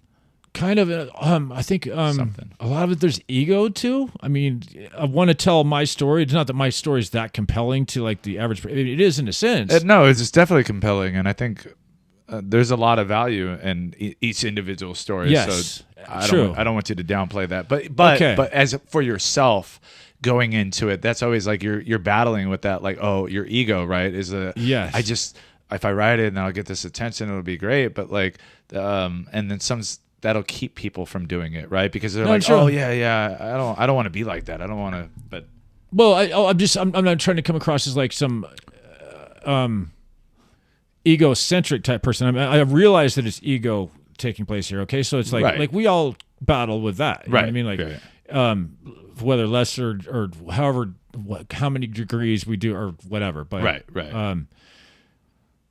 But I thought that the whole coming from a prisoner or writing about prisoner as a tour guide kind of, without going into too much dirt on certain gangs that would kill me if I did or whatever. Right. To have a green light on you. Yes. So I wanted to talk about that world in that sense. You know what I mean? Because it's a fucking. I remember when I was a kid driving by a prison, going just it was. Awe-inspiring driving by a prison, knowing that people were living out, like seeing the movies, all that shit, and it's a whole nother world, and I think I was so fascinated by it that I went to it. Sure. I mean, in all honesty, I would watch movies like American History X and absolutely. American Me and Blood In, Blood Out. Uh-huh. And as a younger person, it looked like a lifestyle that was... Oh, it's hardcore. You know what I mean? But that I wanted to somehow be a part of that. There was a part of me that, I think subconsciously, and then my brother did time. So I think a part of me was I want to experience what my brother is experiencing. Yeah. Maybe. I don't know. But yeah, there is something to it that most people never get to experience. So writing about that, I think is very important. Yeah. And most people can't imagine doing time. What do you do for 30 days without, you know what I mean? Yeah. You know what I mean? Like 30 days is a long fucking time to it's a long time. You know what I mean? Let alone 30 years or whatever, you know what I mean? But, or 3 years, you know what I mean? Or whatever it is, like my case, right? 3 years, but but you adapt and you survive, you know what I mean? So it's anyway, so I just I thought that was cool, and I also want to tell my story, in that sense. It's good. It's good material. Drug stories I fucking love them. I love drugs. You know what I mean? I don't like the. I also love sobriety. Okay, but I don't want to contradict myself here. But I mean, I think that's okay. I think honoring that aspect that like I said, I romanticize being in prison. That lifestyle when you can let everything go, and you were, to me, that's the ultimate freedom. And at the same time, like, yeah, there's a lot of contradictions to that statement. But when you are not living within the confines and the restrictions of everybody else in society, and you're choosing to rebel against everything, there is this sense of freedom with that, which is, I think, if you experience that, and that's why I think a lot of those dudes end up going back to that lifestyle. Is because it's hard to replace that. It's like the people that like go to war that are murdering people, like doing all these things, right? And like they're probably high out of their minds while they're doing this. They're experiencing all those broken boundaries, right? Like just living on the edge. And then when of course they have trauma too, like when they come back, but they're coming back and they don't know how to act. And that's the case with a lot of people that end up. Very true.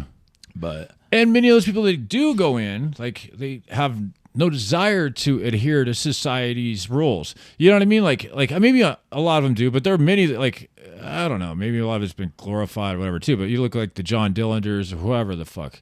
Or I read his stuff when I was in. Oh, really? Yeah, when I was looked up. You won't take me, you dirty bastards. Or, oh, no, I'm thinking of Pretty Boy Floyd. Was it? Okay. Yeah, Pretty Boy Floyd. Pretty Boy Floyd too. Yeah, I haven't read anything by either, but Pretty Boy did time, I believe, for quite a bit. Dillinger, of course, was killed. Yes. But anyways, and then he escaped. Yes. Famously with that fake gun. Yes. Yeah. I think something like that. I read a lot of. I was trying. I was like, did I get those two mixed up? But yeah. So you decided to write because of the experience, and as I think a lot of people know, and you know that. You write what you know, like they always say that, like they say that, like when you're like trying to figure out, like you just write what you know, and then you write from the heart, and that's the best way to do it, because then it just kind of like comes out, And how long did it take you to write that? You said I think 3 years to write it, and that was before even like having any idea of how it was going to get published or anything like that, So yeah, I had. And I got, like, Jack helped me with that one, too. I mean, not just, because I remember I came to him, like, with this manuscript. I thought it was done. And then right away, he's like, this is not done, dude. Yeah. So we sat together for like a couple months. I'd go to his house, like, every fucking morning, basically. And we went through it, you know what I mean? And changed it up, fixed some shit up. And then his publisher, Iris, who we met through, she put it out. And, Punk Hostage Press. Yeah. So how did you just met Jack through? Because he writes. He has some books through Punk Hostage Press. Yes, too, as well. And he also has his own press now. And another book that was put out by a Canadian press, the American Demon, that like. Probably the one that he's best known for as far as writing. Okay. But because it's his story, but written from a demon's perspective. Like, interesting. Yeah, it's kind of cool. And I was just I was searching for a title for my last interview, and we were talking about perception of like looks of people and stuff. And I looked up a Susie and the Banshee song, something metal, like shiny metal. But anyway, it's like done from a Nazi's perspective. Like the lyric. I don't know if you've ever heard that song, but it's because people used to like say she was a Nazi because she would wear the swastika thing. Yeah, but it was actually not that at all. She hates Nazis. Yeah, same way that But anyway, I brought that up. But But yeah, just different. Like, okay, got it. Yeah.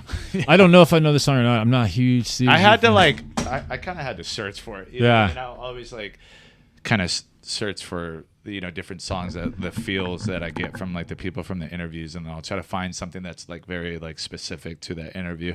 A lot of people don't know that. Like each title of the podcast is a song. Okay. So it's a continuous album. So anyway, I thought something like that because I looked at. I got it. Okay. Cool. It's not lost. Yeah. Out there in the ether. It's like okay. No. So what kept you going 3 years to write that, right? Like, so you would write, would you write like really intensely and then life got in the way, or you just sort of had writer's block, or drugs came back into play? What was it? I was sober that whole time. Oh, you were? Yeah, that's right. I started writing probably about was like 2017. 2000. Okay, I got you. And yeah, I was working at a drug treatment center, a rehab, and in Orange County, I was working graveyard, and so I'd write like periodically, and then at work, I'd write songs, play guitar, or write. I'd take breaks, write some more, do rounds, that kind of stuff. I had a place to myself basically, and drink nice. coffee and write. So I was paid to write. That's dope. Yeah, I was stoked on it. Yeah, and then and then I don't know, transcribed it or put it all on a computer, and then yeah. And you say you didn't know exactly what you were going to do with it when you first started doing it. So no, didn't. How did it get to the point where you're like, I'm gonna do something with this, so I have to? How did that start to come into view for you? And then I'm just gonna restart the cameras. You ultimately didn't have a landing spot to take what you just said, and you didn't have a landing spot for the book when you first started doing it. When did it start to become real, and how did you form that? How did that start taking shape to publish it? It started becoming real when it was like when it got done, and then realizing that the world, I don't know how to navigate that world. Like in my ignorance, I thought that for some reason or another, like if I wrote this whatever book, and like that would be like, oh yeah, right on. Well, I'll get this. Not that I thought I'd ever like get a great publishing deal or anything like that. I mean, I'm pretty realistic. I mean, somewhat realistic at least. And but I thought that that I'd be able to get it published. Like it would be easy for some reason or another. And I just don't know how to navigate that world. Like writing query letters, getting an agent, all that kind of stuff. It's like what's a query letter?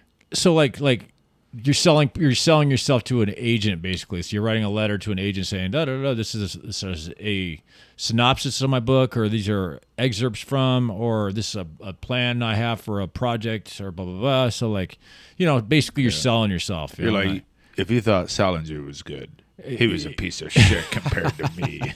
Yeah, totally. And, I'm not good at selling myself at anything. So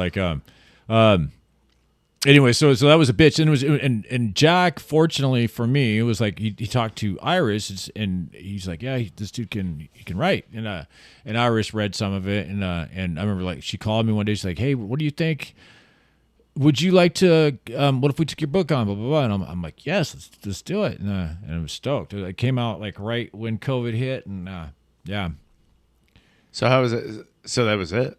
It's just like we're gonna take on doing it. Like how does that? But how does that work? Like in terms of publishing, do you get paid? Like do you get paid per copy? Like that sells? Yeah. Like for I guess someone that is out there that has written a book or wants to do that on an independent level, what is that process like?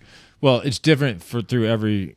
Usually, it's like a 60-40 split, right? 40 for the company, 60 for yourself. So I'll get royalties every March or so, April, something like that, and through my second book, I self-published in Amazon, The Evil Empire. Anyways, they pay me about once a month. And, oh, they do? Okay. Yeah. Do they take? What is their? Same thing about that. I forget 60-40. Actually, you make more because I'm not dealing with a publisher or whatever. So I forget, but I end up getting more for a copy. But at the same time, whatever. It's But they don't market it. So the publication would market it.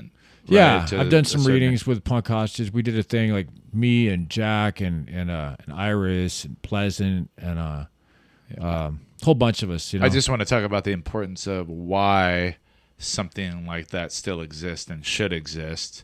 Yeah. Right. Versus just self-publishing and just, giving your money to Jeff Bezos. Yeah. Yeah. Fuck. But at the same time, I don't know. It's like in this, I could see the pluses for both because because publishing is kind of like with record companies and all that shit back in the day too. They were all kind of fucked too. You know what I mean? It's true. Yeah. Most of them were. You know what I mean? Like in the smaller companies too. Yeah, absolutely. Yeah. So it was just kind of a fucked up industry you find yourself mired in, or mired to. And so it's like and with self-publishing, you obviously have an opportunity to just do your things yourself, self-publish. You know what I mean? So it's like but I don't know. It's pretty like it depends on who you're working with. You know what I mean? Like, and exposure is key too. So like some places are really going to push your product or whatever. You can do readings, all this and that and that, and you know. So if you self-publish and you're doing it through Amazon, then you definitely have to make sure that you're pushing your product, right? Which you got to do anyways. You know what I mean? Like, true. Even with unless you're like fucking Stephen King, that guy doesn't have to do a damn thing. You know what I mean? Like, because he's got a name. Just he pees on a piece of paper. And Yes, it's like, you're right. yes. There's another This book. is great. Totally. I'm not. He's a good writer. I'm not. I know what you're saying. Yes, I like his early shit, but yeah. And, I liked his early stuff. yeah. It's so pretentious there. Yeah, his early stuff was good. I don't know about A Gen X fucking record collector. You know what I mean? Like, oh, the first album is great. You know what I mean? Everything after that was Yeah. garbage. That's right. And, yeah. So I was gonna say, so after, so that process happened for you. What did you feel like having your own published book? How did that make you feel? Like amazing. You know, I don't know how to. I don't know. It wasn't one of those things like, oh, I'd conquered the world, but I'd achieved a goal that was. I've never been a man who achieved goals, like long-term goals, at least. You know what I mean? Like anything that like beyond the here and now. I mean, for the most part, you know, it's like to do something like on such a level was like, I don't know. It gave me certainly a new self-confidence. It's weird to talk about yourself like that, but like it gave me self-confidence. Yeah, it's not weird. No, I guess not. It's just weird to like to reflect on it, I guess, or something. You know what I mean? Like, yeah, it was biggest thing I've ever done in my life was writing that first book. You know, I never thought that it would come to. I mean, I obviously thought it would get published. You know what I mean? By writing it, I'm not going to waste the effort. You know, or at least I wouldn't want to. Yeah. And but to actually have it happen was like, yeah, it was otherworldly, say, you know, and yeah. Yeah, there's a book of the War of Art or the War on Art. Stephen Pressfield. Okay, I don't know. Have you ever read him? Uh-uh. But he talks about, it's very metaphorical and like metaphysics and spirituality all tied into the creative venture and the exploration of that. And you know, and then he looks at like writing as like a job, you know, at the same time, like he looks at like what you come up with, like when you're writing and the words used and the setups and stuff like that.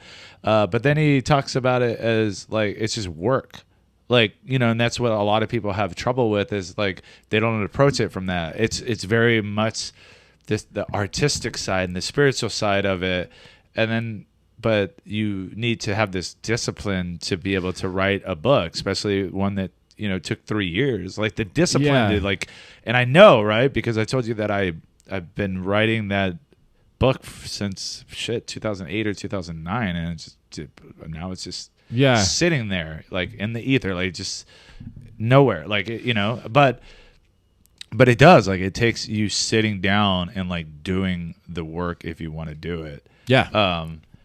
And you not only did one book, you just finished another one. You said you just finished your third one. My third that hasn't been published yet. Yeah. That hasn't been published yet. What kept you going with it? Like after that experience where you're like, wow, I can fucking do it. I could write a book. I did it. It was like almost like having a kid, like, oh shit, I'm gonna have a kid. I don't know. And then the next one you're like, you just like, I got this covered. I don't need to stress out about it. It truly is. Like, right, like what is okay for me, the process of writing and everything, editing even is one thing. I can deal with that, you know, but it's like dealing with the outside world, navigating the literary world, you know, like submitting, trying to get published, all that shit, expectations you have. You know what I mean? Like I'm not talking like stellar expectations, but like I'm just talking about like it being published. So like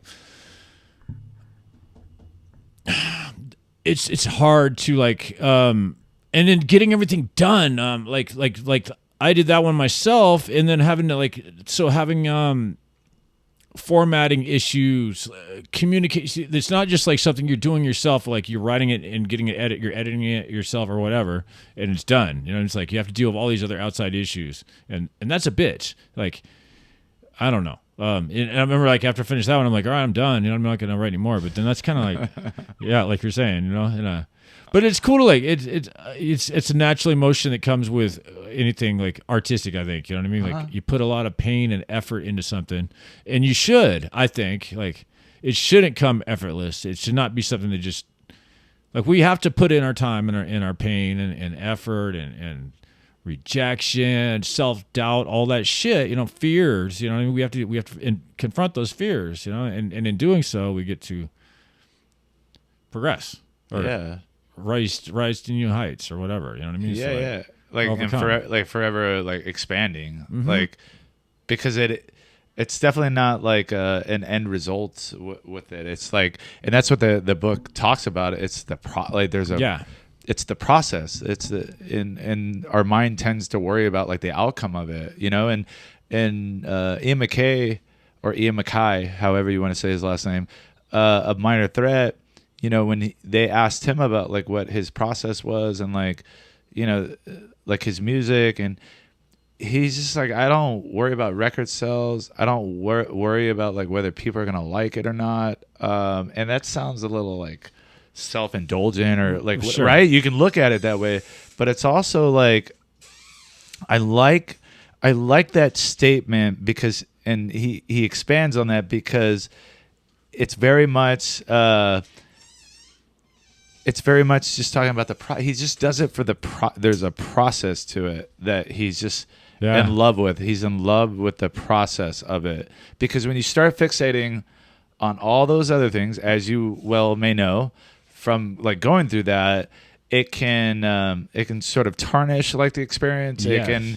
It may like it may like lead you to a place where you don't want to do it again, right? Like absolutely. Yeah. But you're on your third one, And I'm writing another one now too. So I'm working on some other stuff, and Okay. I've got other stuff that I'm working on. Yeah. That's awesome. Quickly, if you can for me, give me a quick summary of 1992. This is skateboarding. This is like, it's starting in Seattle. It's me hitchhiking from Seattle to San Francisco and back, going to a Jack's reunion, a skateboarding team, but stopping in like, this is like when Burnside's first kicking out. So kicking out like at the Crust Palace with, you know, Red and Sage, all those dudes like from the whole Portland scene, and partying with them. Then San Francisco kind of clown on the Embarcadero scene, but kicking with the Jacks, the Mission District, partying, getting fucked up, Jack's team, hitchhiking, punk rock. 1992, nostalgia, entertainment. Yeah. Entertainment, for sure. yes. Yeah, for a lot. I have a question too about the. I don't know if you know the answer to this. What's the story behind the Jack's? I guess insignia or logo. Or, I've heard so many different things. I heard that, I think it's from, because they were clowning the Jack's surf team that came out in the '60s. So they started like, because it was like the Jack's, JCKS. So they took the C out. Then they put a checker in like there. Jack's, like, yes. like all innocent 1950s. I don't know exactly. You know what I mean? Absolute music kind of speaks for itself. You know what I mean? Like the whole fake music sucks. You know what I mean? Shit should have fucking heart and be strong and real. You know what I mean? Like so, and it was like, and but that's so. Like, you said that it had something to do with the surf thing, the Jacks? They stole, I think they stole the original Jacks. There's 4 original Jacks that came out of Petaluma. Okay. And then they came up with this idea. And I think they called the team like the Czechs team originally. And there's like, you'll see like there's a check mark in the between the K and the S there. And it's not an apostrophe, it's a check. Oh, okay. And, so it's and then the eyeball? And the eyeball is like, I don't know, the all-seeing fucking eye. Oh, okay. Is that what that? All right. I don't know. Yeah. I just want to read the. What do they call that again? What did you say? Blurbs? Yeah. A blurb. Yeah. It's blurb doesn't sound good to me. Like it's I know. a blurb. It does, it's Yeah. So for this book, Wes Lundry, who you had spoken about before, right? Yeah. From Thrasher Magazine, writes, part Hunter S. Thompson, part Kerouac. Speaking of Kerouac, but 100% skateboarder, tale told with honesty, grit, and insight. This second book is establishing Hayes as a genuine and talented storyteller and spokesman for other punks, skaters, and cast-off. I love that. And then you have Alcatraz. Yeah. in the back there. Yeah. And then so your third book that you're writing, you want to talk about a little bit about it? Fiction. So it's like one of the stories, and thankfully, but you can only talk about yourself so much, right? You know? Yeah. And I mean, anyways, so like it's one of them's a story about this guy who comes to LA on the run. He starts doing like film and background work and ends up falling in love. This sort of love affair. Wait, did you say this is fictional? Yeah, it's fiction. Because you do background yourself I do, too, yeah. and you came here on the run. Actually, you write what you know, right? Yeah, you're right. What you know. I actually want to talk a little bit about before we end, because we're gonna have to end the podcast shortly. But you do background work, and I went to film school, so I'm kind of interested in how you got into doing background work. And I'm sure you don't want to just do background work. You want to actually, have. It would be nice. Yeah. How has that been for you? It's been good. I mean, I haven't been. It's not enough to pay the rent. I mean, I did some like I did a bunch of music videos, and then they made me like the star of this one music video. Some guy named Fade, Feid, out of Colombia. He's like huge in Colombia, I guess. But anyways, I'm like the main guy in the like they yeah. And then I was in they used my that you said that's a music video. Yeah, music Is video. it on like YouTube? Yeah. I'll put a link in. Alcaran or something. It's like Scorpion. Anyways. Okay, you'll see. I'll write it down so I'll search it, then I'll add it to the description. Yeah. Okay, all right. I was in the Dr. Dre and Snoop thing, and I thought that I was gonna get like significant time in it because they filmed the shit out of me in that one. And but apparently you see the back of my head, and once I'm like a moonshiner. I get right. It's like 1930. This is like the story of where Gin and Juice came from. It's like just came out, and, but they paid me super good for that one. What did it come out on? Well, yeah, because you had you had a lot. That's kind of cool though. Like, well, no, it's not kind of cool. I was gonna say you do all this work, you get paid no matter whether they use your stuff or not. But I was it was Adrian Broner, or not Adrian Brody. Yeah. Broner's a boxer. Adrian Brody said that he would never work with Terrence Malick again because is it the Thin Red Line? The Vietnam one that Terrence Malick did. He had all these talking parts. He had a major role in it, and then a lot of people know like Malick, he'll cut like just a bunch of stuff. Oh, really? Yeah. And so he said he would never work with him again because I would imagine as an actor you put all this effort into it. Yes, absolutely. Right. And then you don't get to see any of it. Yeah. But then again, it's about the process, right? It's not always about. No, it's true, and a lot of shit gets cut. I get it. It's like but I don't know. It's disheartening. But at the same time, it's like what was cool was like they had me, a guy who's background. Like they saw my my shots and all that shit. Right. My first headshot was. Anyways, I want to get into that. But are you up to date on your headshots?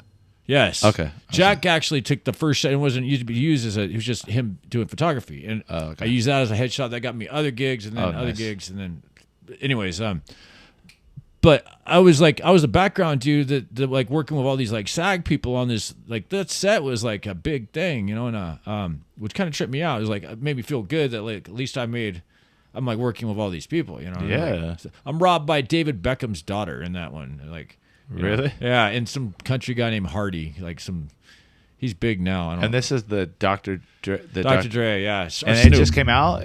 Came out, yeah. I'm a moonshiner, right? Okay. So I'm sitting around a campfire. You see like half a second on me. It sucks. Like one of those seconds will be in the back of my head, and then the other second will be like I'm looking down on the ground like during this. You can't even tell it's me. Like, it was me and this other moonshiner, and it's apparently how Dre and Snoop got their moonshine. It was like from robbing me. And they did like a whole scene where they robbed you, or they cut so much out because they're no, but like they actually filmed. Yeah. So the actual like filming of it, they robbed you. Yeah. How was that? Like, it was great. It was cool. Yeah. I loved it. Working everything was a good gig. I did not like Beckham's daughter's entourage that she had. Like they had, and then Hardy. You see this like on set, but like you see all these like just people that just suck it. Tom Hardy. No, he just goes by Hardy. Oh, okay. Gotcha. HARDY. Okay. But the people who suck up to actors, they're just fucking pathetic. Sorry if you're one of those brown nosers, but I'm not a fan. No room for them. Yeah, no. Yeah. I mean, that's why I got out of film because I couldn't do it. I couldn't. Gotcha. Yeah. And I did another thing with Andy Roy recently. We haven't found a landing spot for it yet, but Six Stair Production, they shot it. Like Andy's asked me questions about that book, actually, Burden of Concrete, and he did time also, and he's clean and sober and all that. So Yeah, I'm supposed to interview that guy for like the Are you? longest. Yeah, I mean, he said he was going to do it a long time ago, and then Oh, really? Okay. our schedules didn't Okay. meet. So I don't know if you are watching this, Andy Roy. Maybe we could, I don't know. I feel like some people, like, their stories have been told so many times. Yeah. And like he's done a million of these. It's like, well, Gotcha. but we'll see. But anyway, that's cool. So when is that? don't know yet. You don't know because you haven't found out. Well, no, Rick's on the road right now because they just put out a movie called Warm Blood, and the skateboarding flick. Actually, Andy's in it, but he's like in the south. He's in the east somewhere or something, and so when he gets back, hopefully we can find a spot for it. But I don't know. I don't know how that world works. You know what I mean? Like it'll end up somewhere, right? I mean, it's YouTube. I mean, at the end of the day, yeah. Yeah. Vimeo, if they're trying to get fancy. Yeah. Vimeo. Sorry, I said Vimeo. Yes. Vimeo. Vimeo. Oui, oui, oui. I mean, I think it's pretty dang amazing, like coming from where you've come from and like your journey to, because I think these are telltale signs of what you have in you, and like the true potential of a person is like, and like the amount of time that it takes to write a book, and how many people have never done it. You know what I mean? Like that's something for me that I admire about people like you, is that especially because you kind of downplay yourself a little bit, like experience wise. And I think like for me, it's inspiring to hear your story of where you have come from, and then to do this and to sit here and like tell your story, and then doing the acting, like doing all these different things that are like really positive, and even if like you've like relapsed, like, recently, like that doesn't define like where your experience is going. You know what I mean? And I just want to say that I'm super grateful that you've come on here to share your story.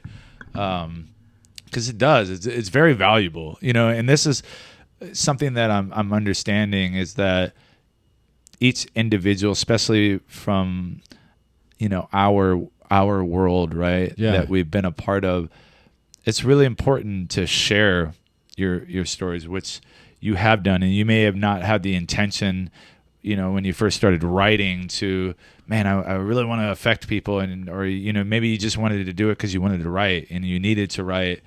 But there's so much value in this circle of putting it out there for people to see and to feel inspired.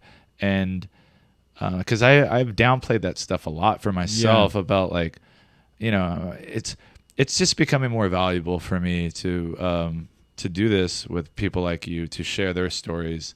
And I just want to say that I appreciate you sharing all this stuff, because there's definitely like a vulnerability to it too. Yeah, thank you, and well, thanks for having me, or for interviewing me. It's weird. It's like I remember feeling like sleeping on the side of this building before I left Seattle, like in the middle of winter, and I remember like they're building like this skyscraper or doing something, and it was there's workers inside there. And I'm sleeping on the side of this building with like it's snowing outside, it's like freezing cold, and remember these workers just looking at me and the people who I was like camping out with, basically, and urban camping, right? And just like looking at us like we were invisible, just like like it's so easy to see today. Like if I have a certain outlook I can have about people with mental illness and whoever else on the streets right now, it's like I can have this like, God, they're just real people though, that have real lives, and that we're not destined to just be sleeping on the side of some building, living a drug fantasy world. You know what I mean? Like, it doesn't have to end that way. And unfortunately for me, it did not. Today it didn't. You know what I mean? Like, I've got I don't know. It's nice to be alive. And for you too. It's like both of us. Like, we made it out of that world. And like, who knows what tomorrow will bring? Yeah. It's like, yeah. Yeah. I'm definitely grateful to be alive. Yeah. I definitely don't take it for granted, and I try to stay in that space. And I think that's like a good motivating factor when things get tough. You know, we've had it all taken away from us, and Yeah. we have things to appreciate. Like there are those things in our lives and that are always there that I think we need to remind ourselves about, you know, Yeah. like the work. I just want to check the camera to make sure that Did it die? I love you too, William. I've only known you for 2 hours, Yes. but I love you. So yeah, we were. The camera cut off again on me. I don't know how many times it's happened, but I think that my side was good on me talking. But so I think after I was just talking about like the accomplishments and how much I appreciate you coming on this show, and this is super important. I see like, now it's like not organic where I'm like, oh, like Yeah. sorry. Anyway, Trying to recreate what? yeah. No, me too. It is. It's like it's nice to. It's another aspect of living life. Like to,